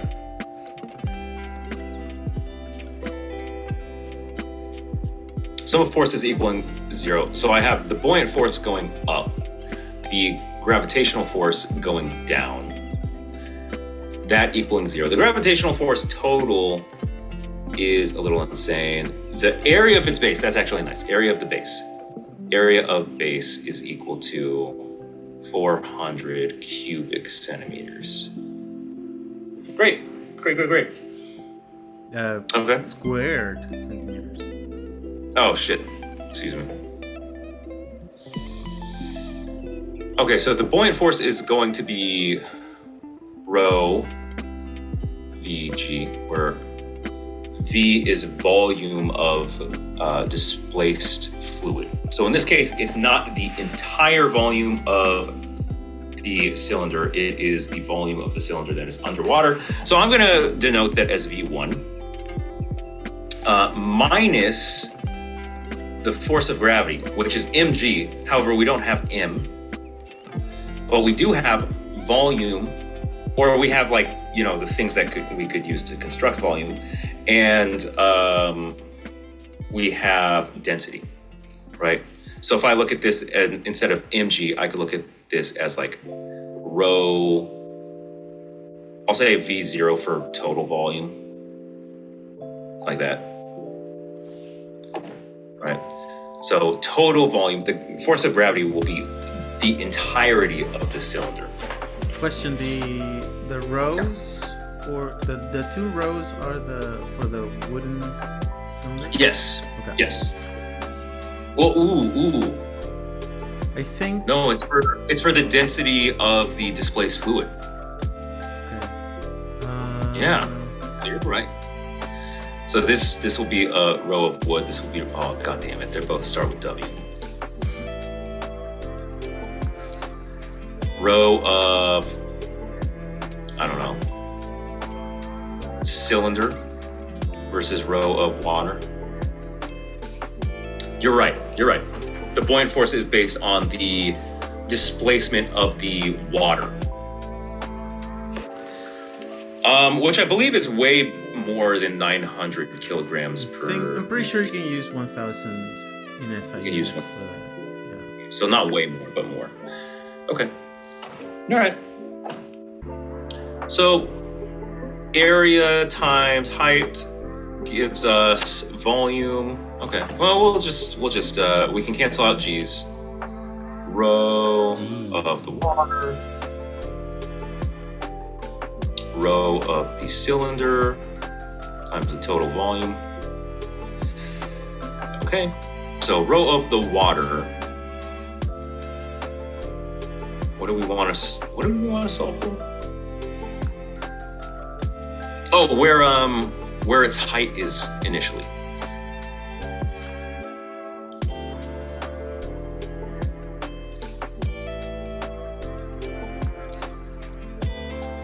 Okay. Can I scooch down? Can I do that? Whoops. Scooch. All right.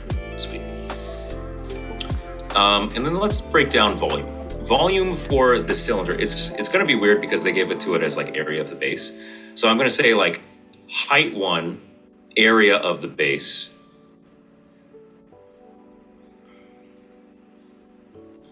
height, like the total height area of the base. Okay.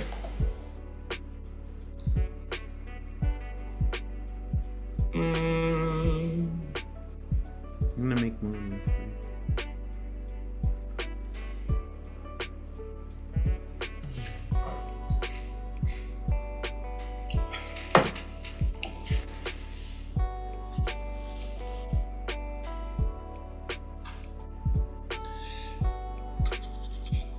Okay, so we have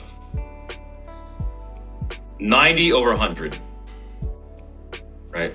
Or I'm sorry, 9,000, or 9 over 10. We have 9 over 10. 9 times 30 over 10. Which means we have 9 times 3, which is 27. Really? Holy shit, okay.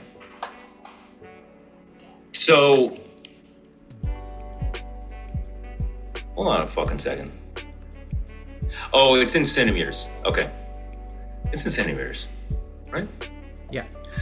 Did I make a mistake by not, is there anything I messed up or would have messed up by not converting everything to meters? So the areas cancel, so that's fine. We're comparing height to height, so I feel like that's fine. I don't see any place where that could have made this incorrect. H1 is the initial height, right? H1 is the initial height in water. H0 or H0 is the total height. So 27 centimeters underwater is the... Yes. Okay. Yes. So that's the conclusion we've come to thus far. All right, this has gone out of hand. All right, so we're initially 27 down. Okay. Can you scroll back up to the question? Because like things have gotten wild. Things have gotten real weird. This is the first like real physics question. Oh, I'm the one who's like all the way down here. Okay, got it. Okay. That's funny. We didn't really even need to assume anything about gravity. So we have a variable force such that everything's always zero. So the sum of forces is equal to 0.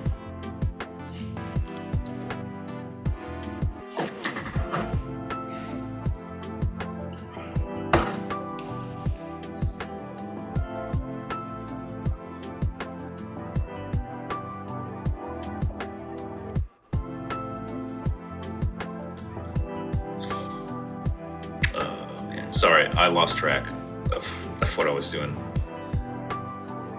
All right, sum of forces is equal to 0. We know that we're going to have some applied force plus the force of gravity, which is always constant. And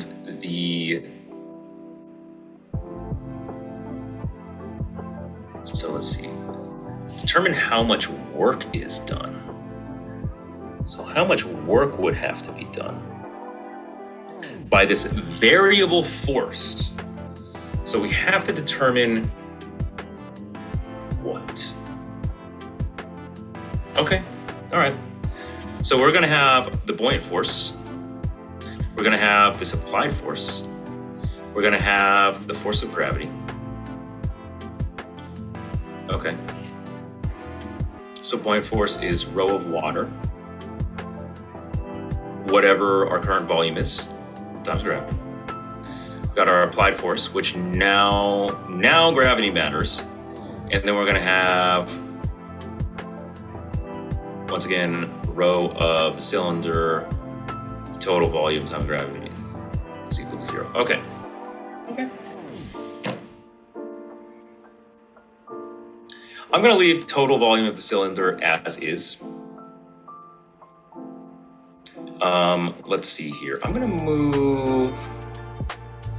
do this. I'm gonna say rho of water times G. Oh God, it's kind of at this point just sort of about organizing things. I'll get to actually doing the problem in a second. Is FA the weight? Applied force. Applied by- So it is, oh, I'm sorry. They say it as Fy, so I'll go ahead and put it as Fy. You already have FY there. F what? You already have FY in there. Oh, that's Fg. I'm sorry. My cheat FG. just sucks. Oh, FG is the force of gravity. Yeah. Okay. Because we need to figure out Fy in terms of some variable that we then integrate. So I can talk about this as like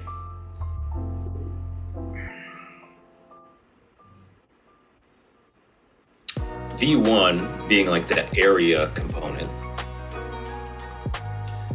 times like X, right? So I could do like this.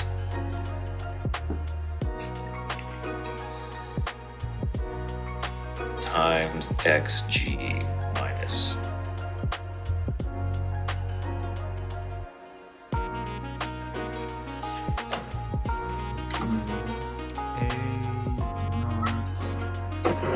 A not is okay. It's just A. yeah. Is it just A in the problem? It's just A. You're right. It's just A. AX times, so that's mass, and then. So this is our variable Fy. Yeah. And we would want to integrate this from 27 to 30. Or I'm sorry, 21 to 30. Was it 21? I already forget. It was 27, wasn't it? 27 to 30, yeah. So we just want to take this and we want to integrate it from 27 to 30.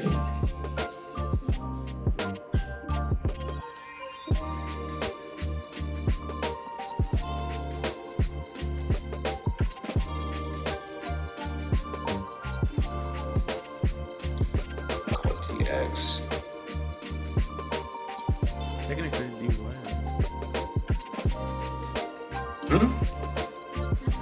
It's technically dy. Is it? It's along the y-axis. You're welcome. This fucking guy. You're lucky I'm not over there, bro. Why? What would have happened if you were over here?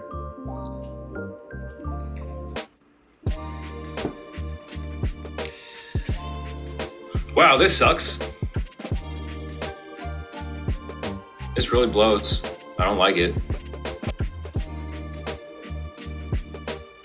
To determine how much work. How much work?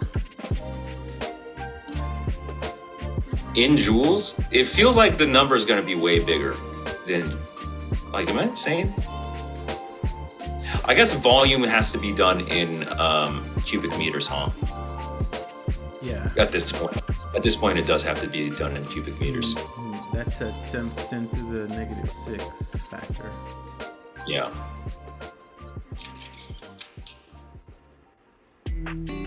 Ugh. God, I hate everything. I hate everything about this, dude. 900 over 2.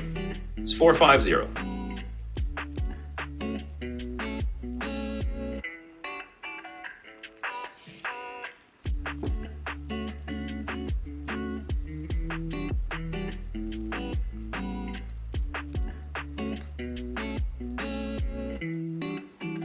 I was grabbing. Which is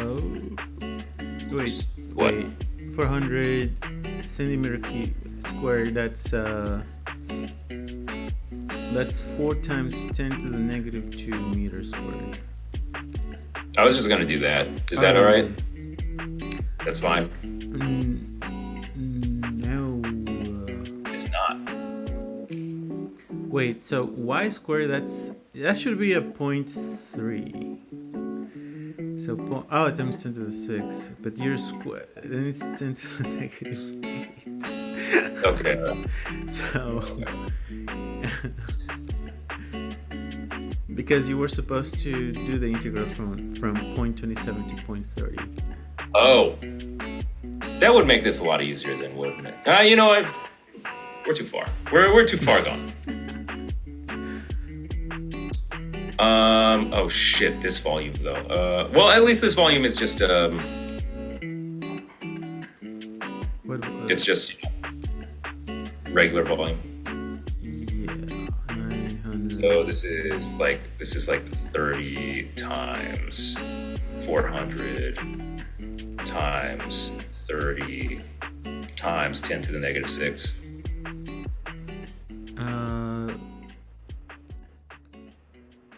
That's row times. What's V naught? I already forgot what that is. Oh, it's just the total volume of the object.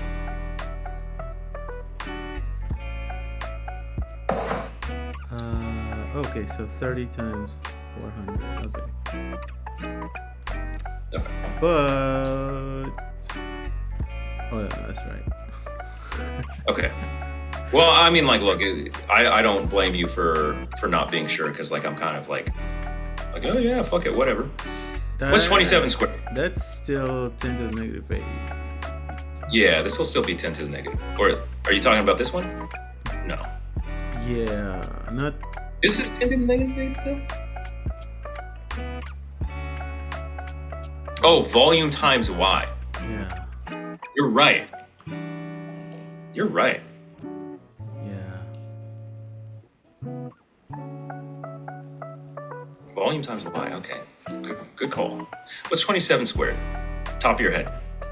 That's easy. That's like 7,230.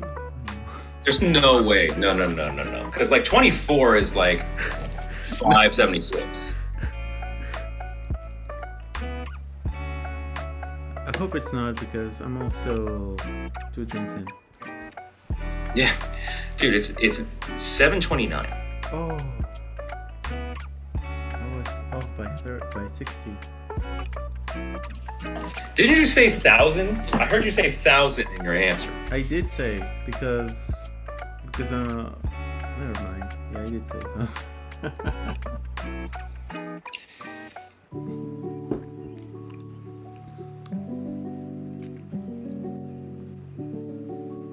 I hope this is right. It would suck if this is not right. Oh, I forgot to put G in here. I forgot to put G in this one. I forgot to put gravity in this. I forgot to put gravity in this. I like it. Although I should have just factored gravity out. Rookie mistake. Yeah, you shouldn't be making this mistake at this stage of your life. I'm drunk. Also, I make mistakes at every stage in my life, like most people do. Yeah, but I was talking specifically about forgetting gravity.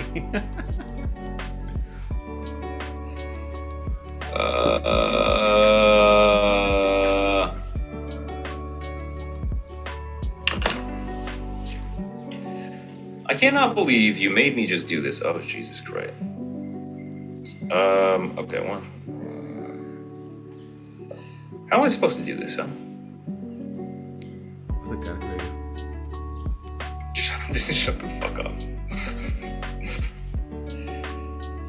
0.81 and then times 10 to the negative 8th.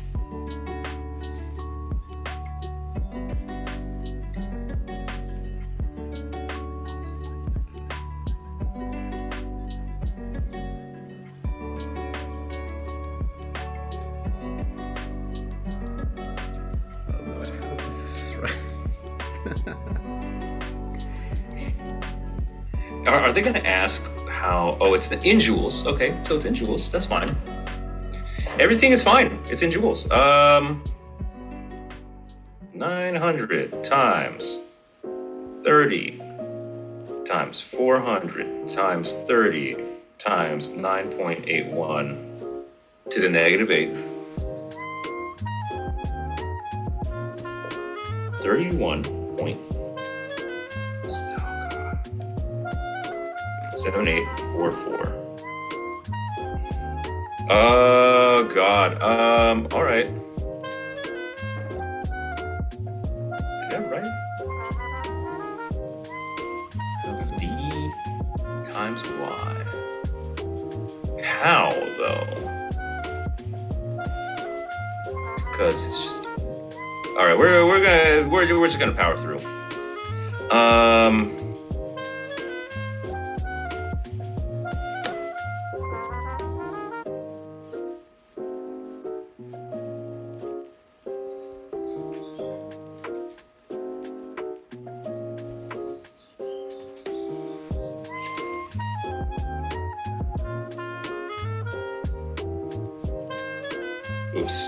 Whoops. I'm just gonna keep all the sig figs for now, and then we'll talk about it.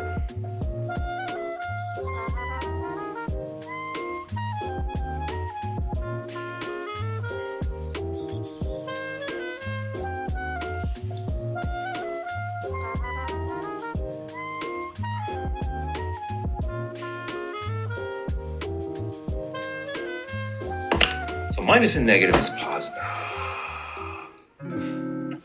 Okay, so it does kind of like, well, I was looking at the answers originally, and I'm like, how is this gonna work out with the numbers? But it does seem like it's gonna happen. Okay. All right, I'm gonna take some liberties with the sig figs.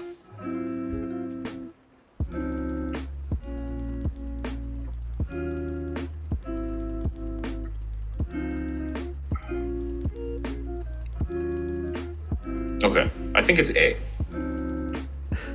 What do you get? I took some liberties with the sig figs. I got 0.2. 0.2. Okay. Yeah, that's actually A. Good. Okay. I see the cat. I see it. I got it loud and clear, Frida. Thank you. I'm surprised it came out correctly. Yeah, with all this nonsense. With all the nonsense, that's a good word for it. That's a good word for that problem. Good job. It was fun at first, then it just became math. That was an interesting problem, right? Until it became math. A math problem.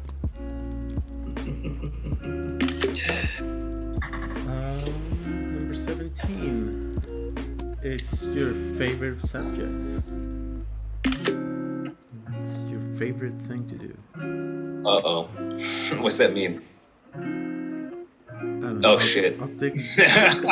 Optics and shit. Can we skip this one?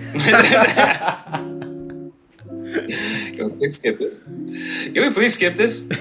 I'd have to remember. There's so much to remember about these, though. Consider that the refractive index is... Oh, God.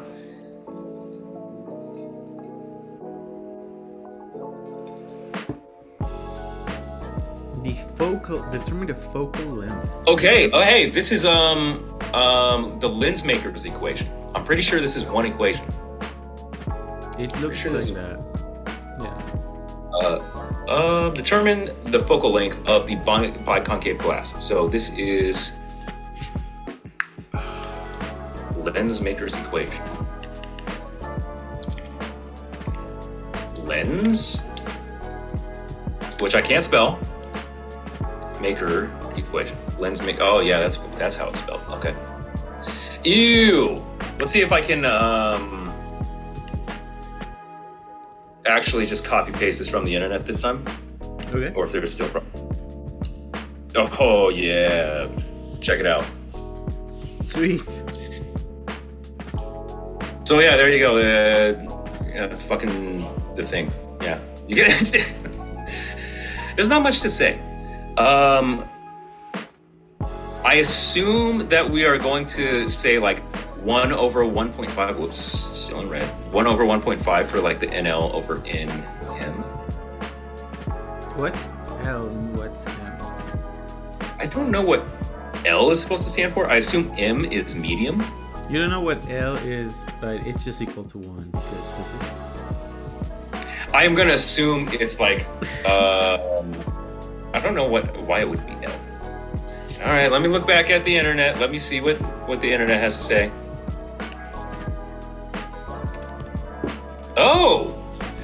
Oh, shit. Oh, I did this backwards. Yeah. So M is for the surrounding medium. So air. Yeah. So that's why I picked 1, because I assumed L meant something, but I got it backwards. Whoops. And then we got focal length 1, and gotta be honest, don't know if I'm doing this incorrectly or not. I assume it's the other way around. There's only 2 ways, right? Yeah, there's only 2 ways. This is so not, we're not being precise at all. We're just like, yeah, dude, I don't know, fuck it, put it together. See what happens. You're not releasing this video ever.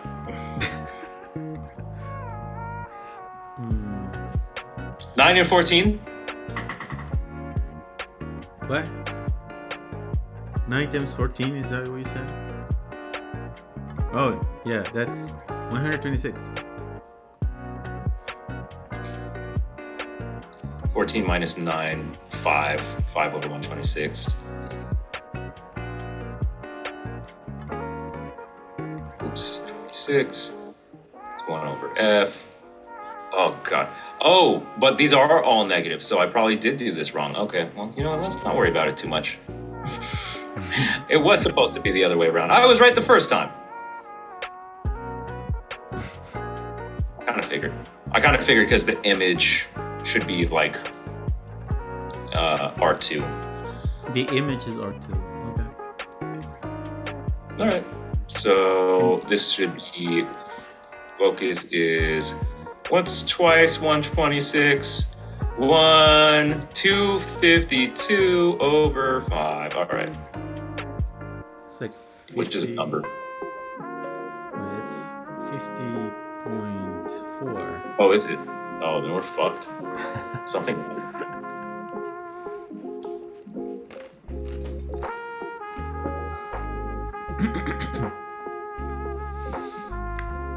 Yeah, we gotta make sure we understand what that formula is. What's R1? What's R2? Uh-oh. What happened? The surrounding medium.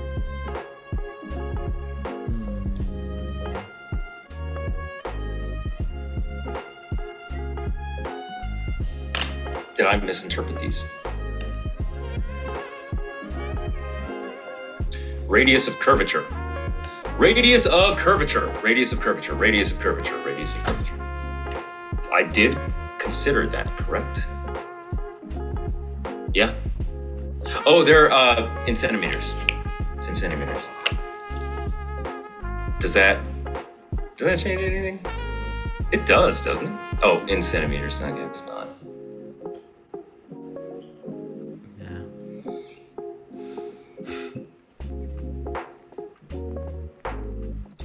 Does it change anything? It doesn't actually change much if we do it this other way, right? It's just negative, but it's like the same thing. Yeah. It's just gonna get the same answer, but negative.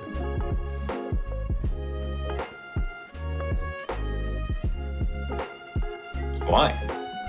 Why? Why is it like this? Because when you it is 5 over 126.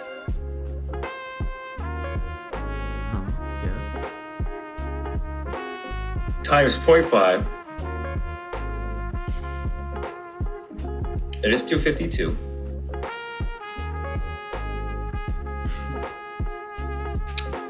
Okay, 250 divided by 5, just to make sure that we're like smart people. Yeah, that is 50. Dude, what the fuck is going on? Was I not supposed to use Lensmaker's law? Okay, I'm gonna look up Lensmaker's. Or is Lensmaker's law only for convex? That might be why. Focal length, refractive, radii, curvature. Yeah, this was for a convex lens. I see 1 over f equals n minus 1. By concave.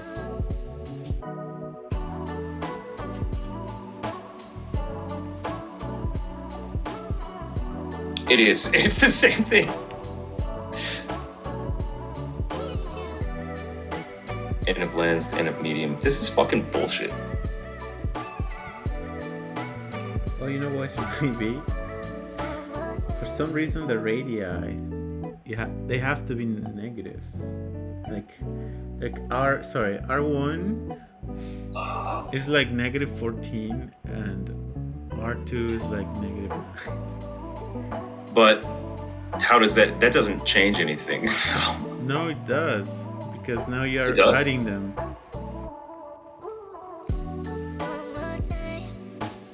No, I'm not.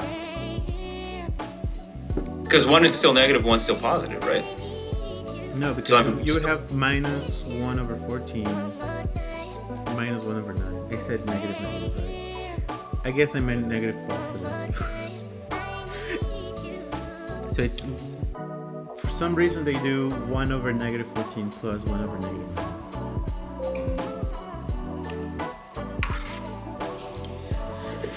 Doesn't make any fucking sense, dude. Doesn't make any fucking sense.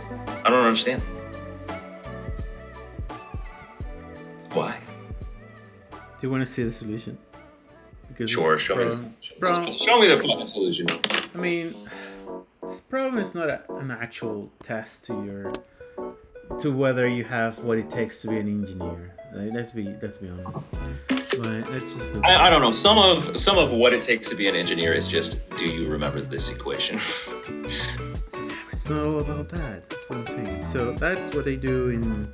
Let's give them. So I do notice that they insist that the base equation has a plus sign in it. The what? That's the thing that's weird to me. This plus is what's weird to you? Yeah.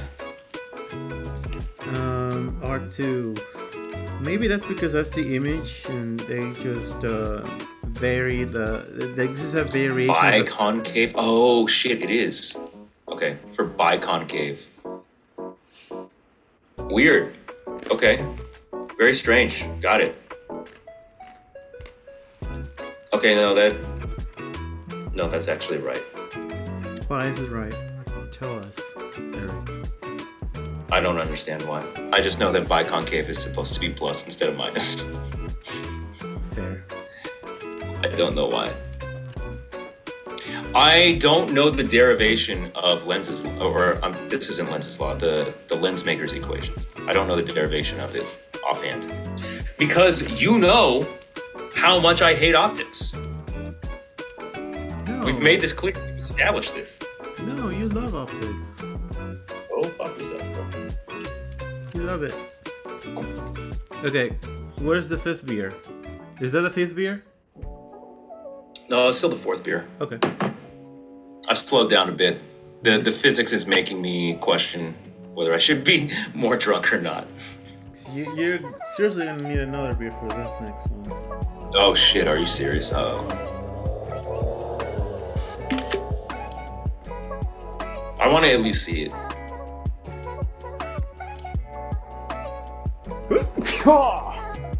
Bless you. Thank you. Gracias.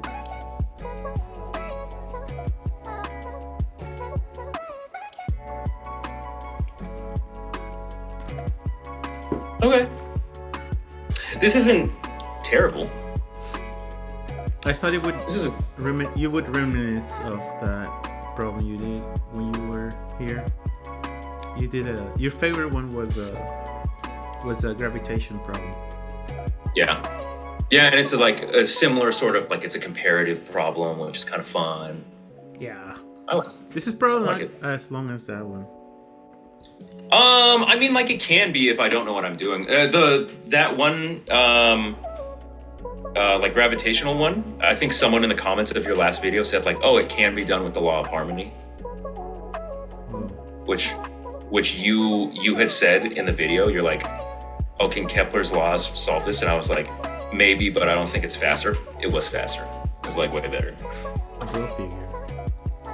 but I didn't remember the law of harmony. So, all right. Well, I'm going to use the bathroom real quick. Me too. Then we can talk. Yes.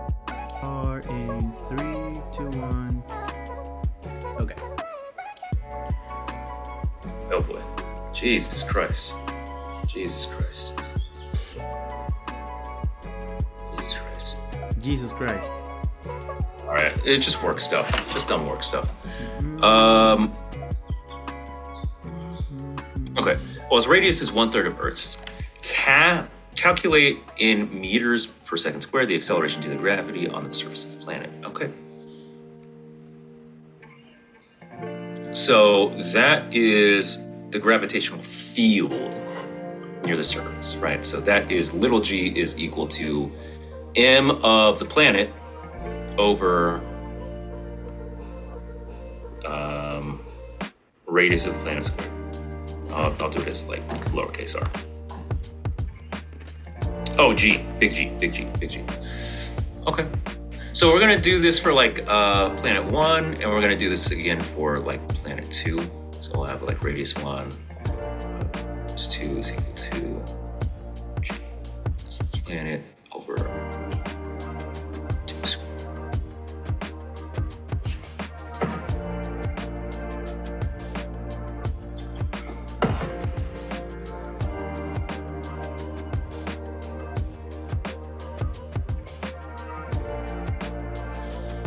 Mass of the planet is the same. Obviously, the universal gravitational constant is the same due to the blah, blah, blah. So, 2, if we consider 1, Earth's stuck. Calculate the acceleration due to gravity on the surface of this planet. Okay, so I'm going to say this. I'm going to say G. Oh yeah, this is super simple now that I'm pretty sure this is simple because R2 is just R1 over 3. So G2 is 9. Whoops, that's a 3. That's a 3. It's equal to 9 times G m mass of the planet 1 over R1 squared. And so if I look at this, this is just saying it is 9 times as big as the near-Earth gravitational field. Yeah. So whatever 9 times 9.81 is.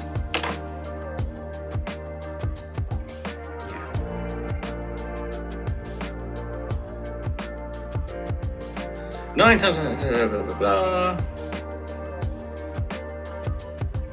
88.29 D. Okay. Good. Comparison questions are easy and fun if you know what you're doing. You're right about that. So, are you on your second drink yet? This is my second drink. Yeah. I'm nice. Finishing it up. It's almost. I'm like 80% of it already. I'm trying to 80% of it.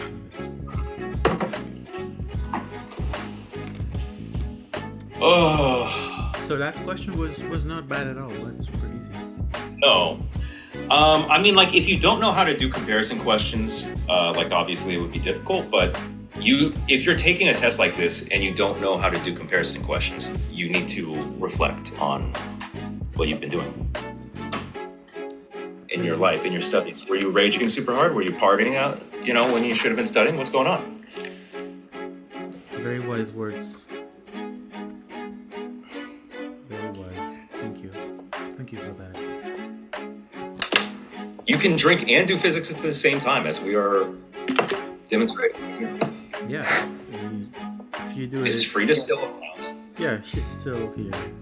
She's still here. Yeah, this looks like math. What is this doing? What's this doing here? Yeah, I know. Math has no place in physics. Absolutely not.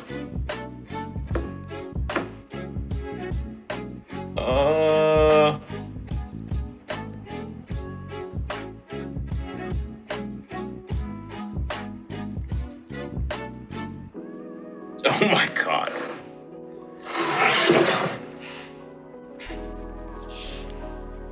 uniformly accelerated motion. So essentially, 2 is undergoing kinematics, like it's under gravitation or something. Yeah. Uniformly accelerated motion. But they didn't tell us what uniform force. Are we supposed to assume gravity, or are we just supposed to assume some force F? Some force F, I assume. And they only state that object 2 is undergoing this motion, which makes sense looking at these two things. Like, it seems like object 1 is not undergoing this force at all based on its trajectory.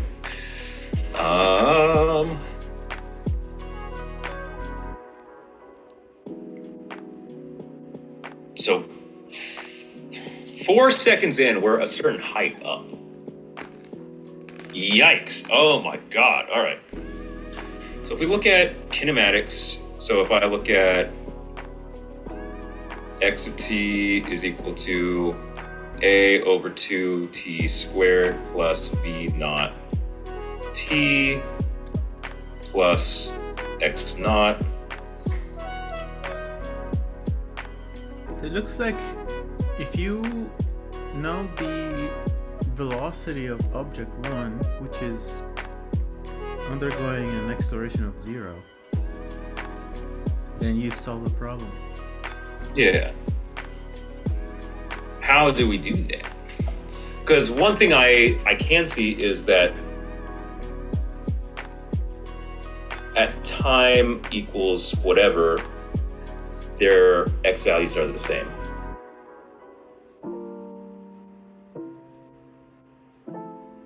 I see that. Yeah, initial position is the same for both. Okay, all right. We can do this. We can do this. We can totally do this. Because we've got two things to say. We have at time 0, we have a height of 4, and at time 4, we have a height of 8.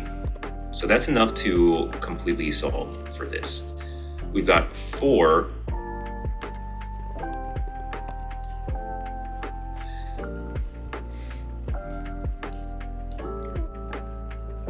I didn't know the Yu-Gi-Oh! Abridged series released a new episode 3 weeks ago. Yeah, I saw that. I still haven't watched it. I'll watch it today. They take like 2 years to make a yeah, it's because they have to dodge Konami like sending them cease and desist all the time. Oh no. Yeah. V should be 0. Oh shit. Okay. 4 is equal to x naught. I knew that. I'm a dumbass. Wait, what? Hold on a second.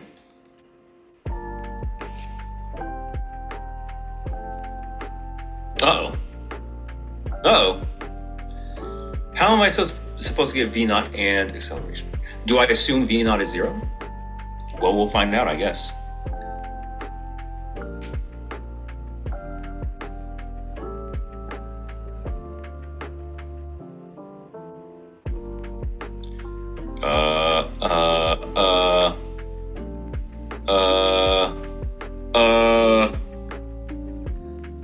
I kind of suspect I'm supposed to assume v naught is 0, because to me looks like the only way this is going to work out.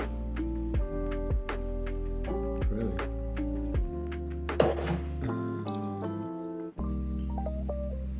They don't say that.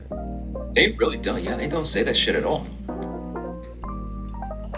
You don't say that. Am I missing something?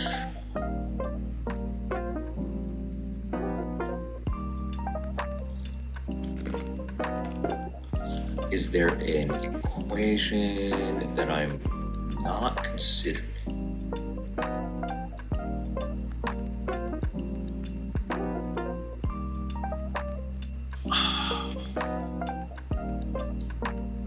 Can we just go with that for now? I don't like it. I agree that like it's not stated here.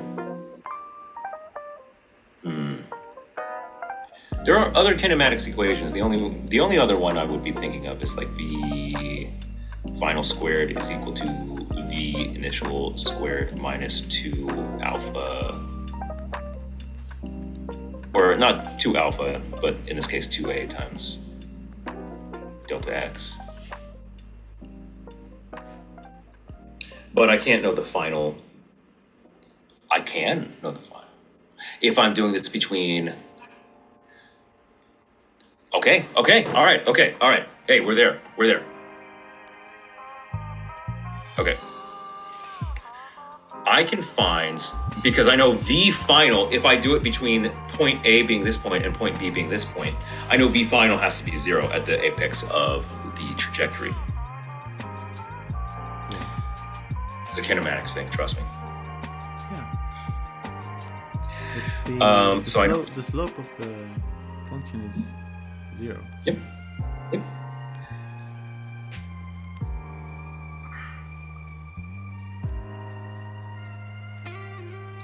And we also know what delta x is. It's 4. Oh shit. Uh-oh. The battery's running out on the little stylus I'm using to draw stuff. Oh shit. So I'm gonna have to switch to like potato cam real quick. All right, give me a sec. Sorry. Am I pixelated? No. You look good. All right.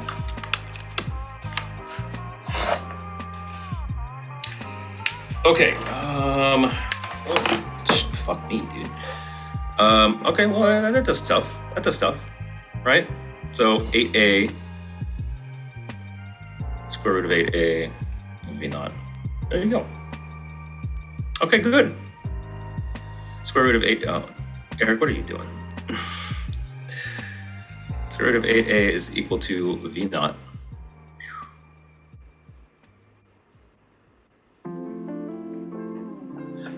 Okay. So now we should be able to find, x naught is also 4. Yeah. All right, so 4 is equal to 8a plus 4 square root 8a. Uh-oh. Oh no, one of these? No! Okay.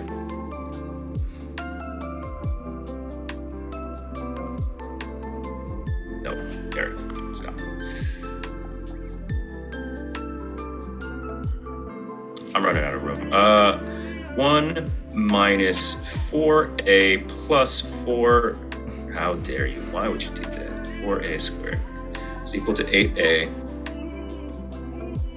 Okay, 4a squared minus 12a plus 1. How's this factor? What? It doesn't. Do you square both sides? Oh, gross. Does it factor? No, it doesn't. Yeah, I figured. Okay. Negative b plus or minus.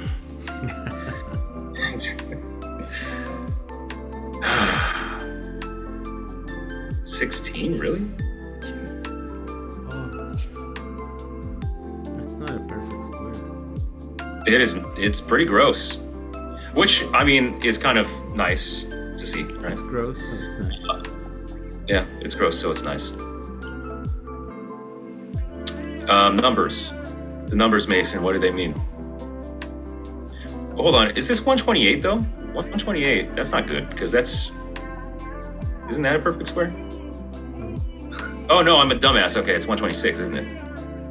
No. Oh, it's 128. It's 121. The perfect square you're thinking of is 121. Oh god. So this is 16, 30. No, this is 64 times 2. I'm sorry. I'm smart. I know who. That's 4 times 32. No. I'm smart. Who says I'm not? 64 times 2. Okay. No, that's a root 2 that could be helpful. Yeah. So I've got like 3 plus or minus 2 root 2 over 2, right? Yeah. Yep. So the acceleration should be positive based on our graph. 2 times root 2 is less than 3, though, isn't it? Shouldn't the acceleration be negative? Oh, right. Should be, excuse me. But 2 times root 2 is, what's 2 times root 2? That's root 8. So root 9 minus root 8 is also positive. They're both positive solutions. That's kind of what I figured. That's kind of the problem here. Dude, fuck me. What happened? What happened? What happened, bro?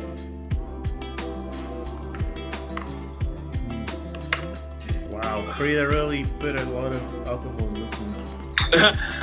That is why I'm here. Thanks, Rita. Get him as drunk as I am. Yeah, I have to catch up.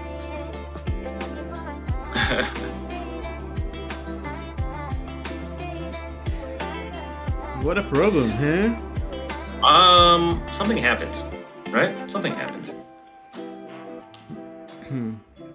You got root 8a for the initial velocity. How do you know that's a positive root 8a and not a negative root 8a? It has to be a positive because of how the shape of the parabola is. Yeah, the shape of the parabola is doing us a lot of good here. Just to be sure. The formula used was final velocity squared equals initial velocity squared plus 2a delta x. Is it supposed to be positive? Because I did minus. It is advancing forward, so it should be positive. The acceleration is negative though, so it's right. Minus 2 times a. It goes well, up by I 4.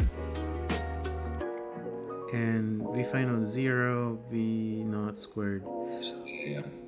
So that is what I came up with. Yeah, that's good. I was just checking, you know. And then you use this. And but if we put that negative sign there like that, then we can't make the assumption that like the number we actually get from acceleration is positive or negative, or like I don't know if I'm making sense here. You are. Okay. That's a good point. Because you're making the assumption, okay, this is... So okay. Then we would have to assume both of these, right? We would have to assume the plus or minus. That's it. It's root of negative 8a. Because a is negative, so negative 8a is positive. You can only take square root of a positive number. So this okay. is it. Should we do it that way? Yeah. We do it that way? Yeah. Dude, done over by the basic algebra. That's classic. What a shame, dude. What a shame. Classic. You're not gonna release this video. You're gonna like. I'm just gonna cut out the part where. I'm just gonna cut out the part where I assumed this was a positive or a negative, and it was supposed to be. I'm just gonna cover my ass, not yours. Yeah, make me look like the dumbass still, but. You, on the other hand, but this factors. Right? This factors. I think so.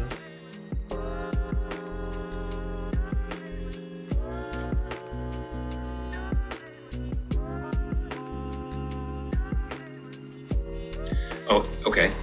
I don't like that because there's no square root of 2. But maybe that'll come up later in the problem. What are we actually looking for?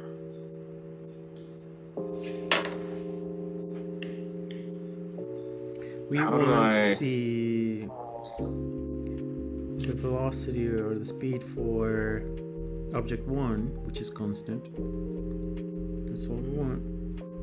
So if we knew this point, we know the velocity of 1.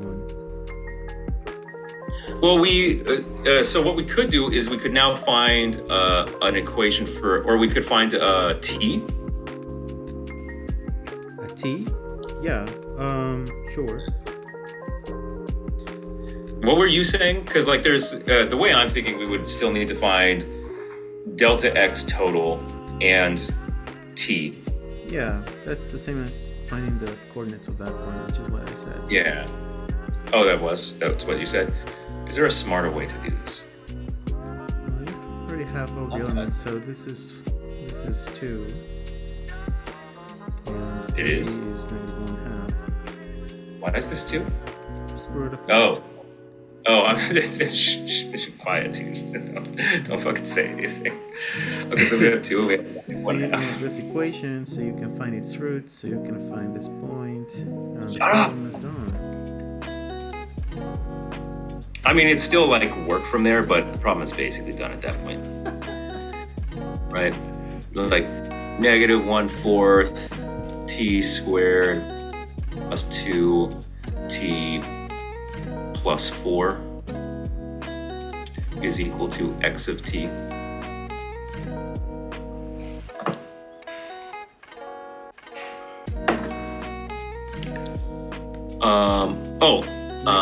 And we want this case where this is 0. All right. We multiply everything by 4 just to make this easier. By -4. So I get t squared minus 8t minus 16. There you go.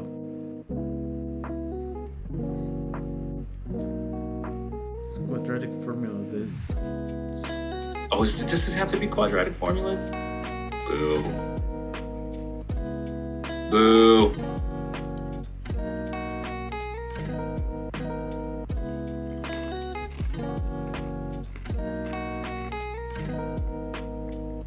No.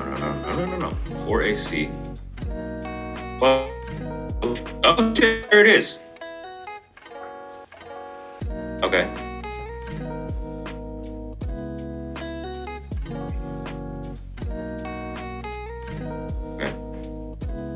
All right. I'll make it more room for you. No, I'm good. 4 I think. plus or minus 4 root 2. And obviously it has to be the positive root. If this is representing time, yeah. Yep. Okay. Okay, so the object goes from 4 to 0, so a delta x of -4 and a delta t of 4 plus 4 root 2.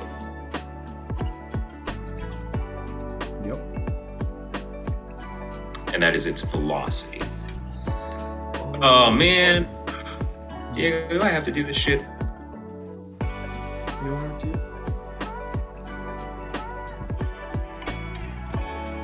What are you writing? I don't see you writing. I'm off to the left. To the left? Jesus, you degenerate. You go to the left?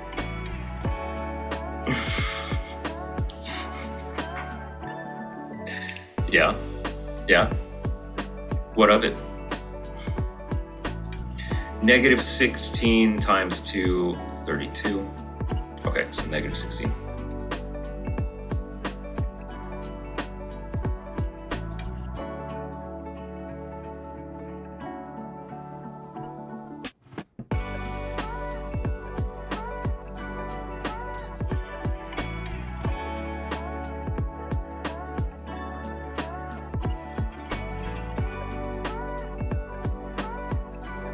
Okay, so I get 1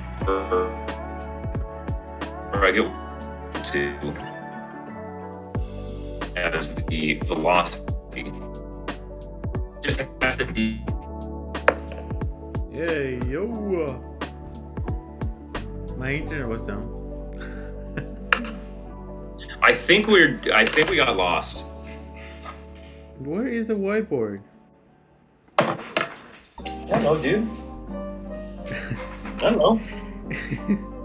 This ain't working out. Is this even recording? I think so. Is this the crust stuff? But okay, we're here. Yeah, I think so. It's red. Okay. I mean, like, I'm concerned though because this is a 1 plus root 2 is a positive. Oh shit! No, it's because this is supposed to be negative. I apologize. I think so. I think. Yeah. Oh, I'm view only still. I'm view only again. Sorry. Oh. Try now. Okay, I'm good. I'm in. Okay, this is supposed to be negative here. It is in black again. We're not going to talk about it. Because you multiply by the conjugate and shit. Okay. Yeah. Remember your algebra 1. Yeah, bro. Okay, so it's actually this one. It's E. It should be E, I think. Wait, no. It's not E. It's not? Nope.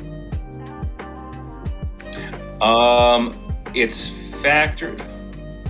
Is it A? It's A. It's A. Are you just guessing? No, I got it. I got it. Because this is the same thing as root 2 minus 1.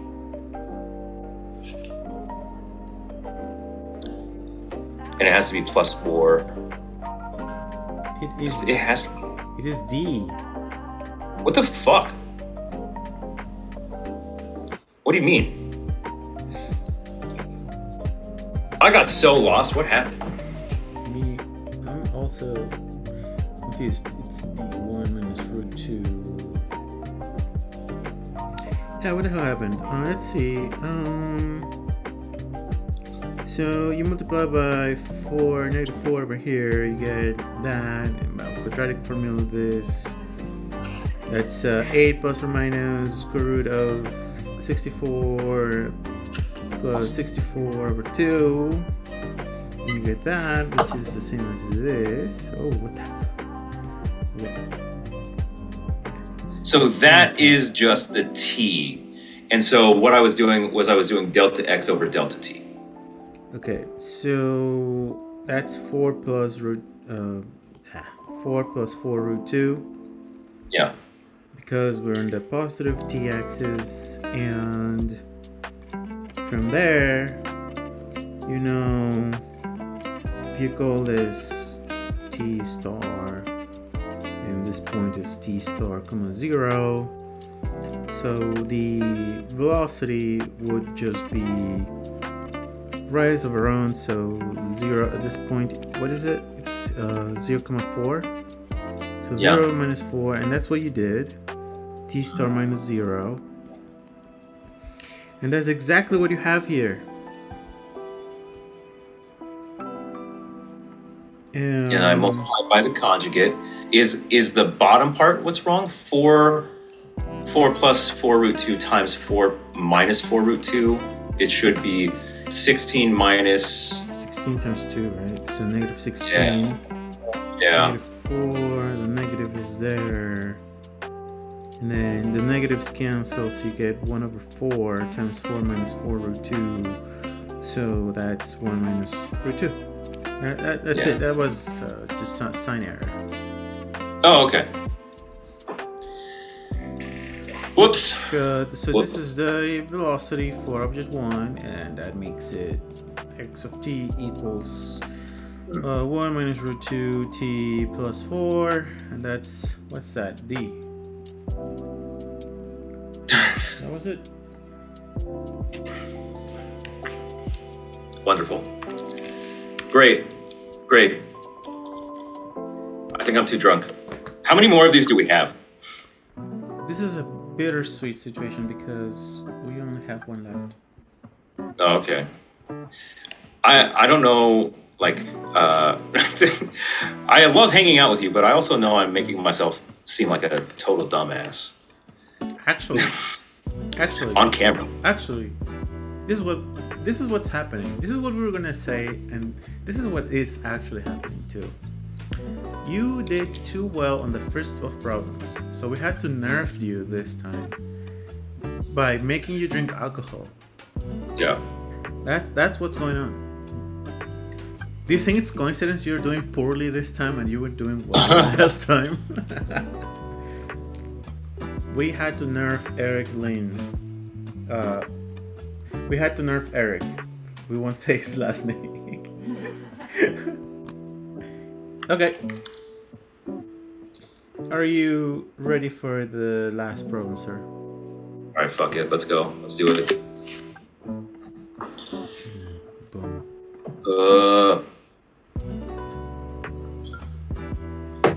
Oh, god damn it. All right.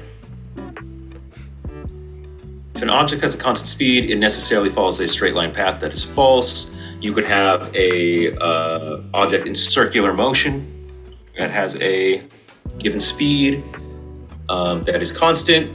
The average velocity of an object is calculated as the ratio between the distance traveled and the elapsed time. I'm pretty sure that's true, unless I'm insane. An object moving along the curved path may have a constant speed, but its velocity is not constant. That is true. So I'm saying false, true, true. But that's not an option. Because in Spanish, also, why is it V? Why is it V and F? Okay.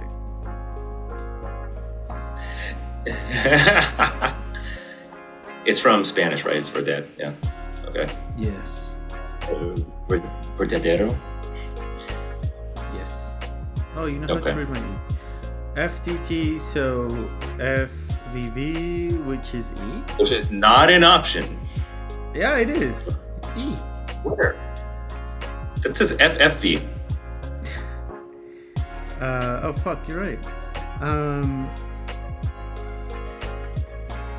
Yeah. what the Average hell? velocity and elapsed time. So I'm pretty sure 1 and 2 I'm correct on. So why am I misinterpreting number 3? An No. object moving along. You but said it's- number 3 is true, right? I said number 3 is true, yes. Okay. Which is a constant. Because this question is all just talking about speed versus velocity, where velocity has the directional component, right? It's a vector, and speed is not. Speed is a scalar. And so based on that, I feel like it's false, true, true. Number 2, okay. Number 2 says the average velocity is the ratio between the distance traveled and the elapsed. But distance is not a vector. That should point. be, yeah, that should be speed. Okay, you're right. So it's false, false, true. Yeah. Whoops. False, true. Damn it. Damn it. That wasn't a good problem to end this with. Oh well. That wasn't a good one. I'm gonna have to find another one. Just a random one from the same universe. A random physics problem? I'm gonna find for the hardest physics prof. No, dude, don't stop, please. Problema. Okay. Examen. Admisión. Uni. Física. El problema más difícil de todos los tiempos. I understood that. Is the hardest physics problem of all time? Is that what you said? Yeah, I know Spanish. Who says that I don't? Oh, one of the things. Other than anyone who speaks Spanish. One of the things that show up on the is an article they made about you, about this video. God damn it! No, you're lying. No, I'm not lying. I'll show you. I'll show you. I'm gonna copy paste this. Oh God. No. Oh God, no. Dude, why? This is it. Certainly, I did not solve one of the hardest physics problems of all time, right? Certainly, No. that's not. No, you did not. And when I enter in that link, this is what I see.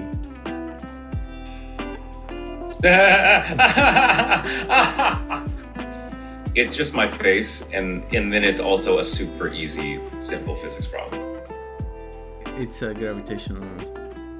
Yeah. Yes. It's the one that the guy in your comment section solved better than I did. Did he?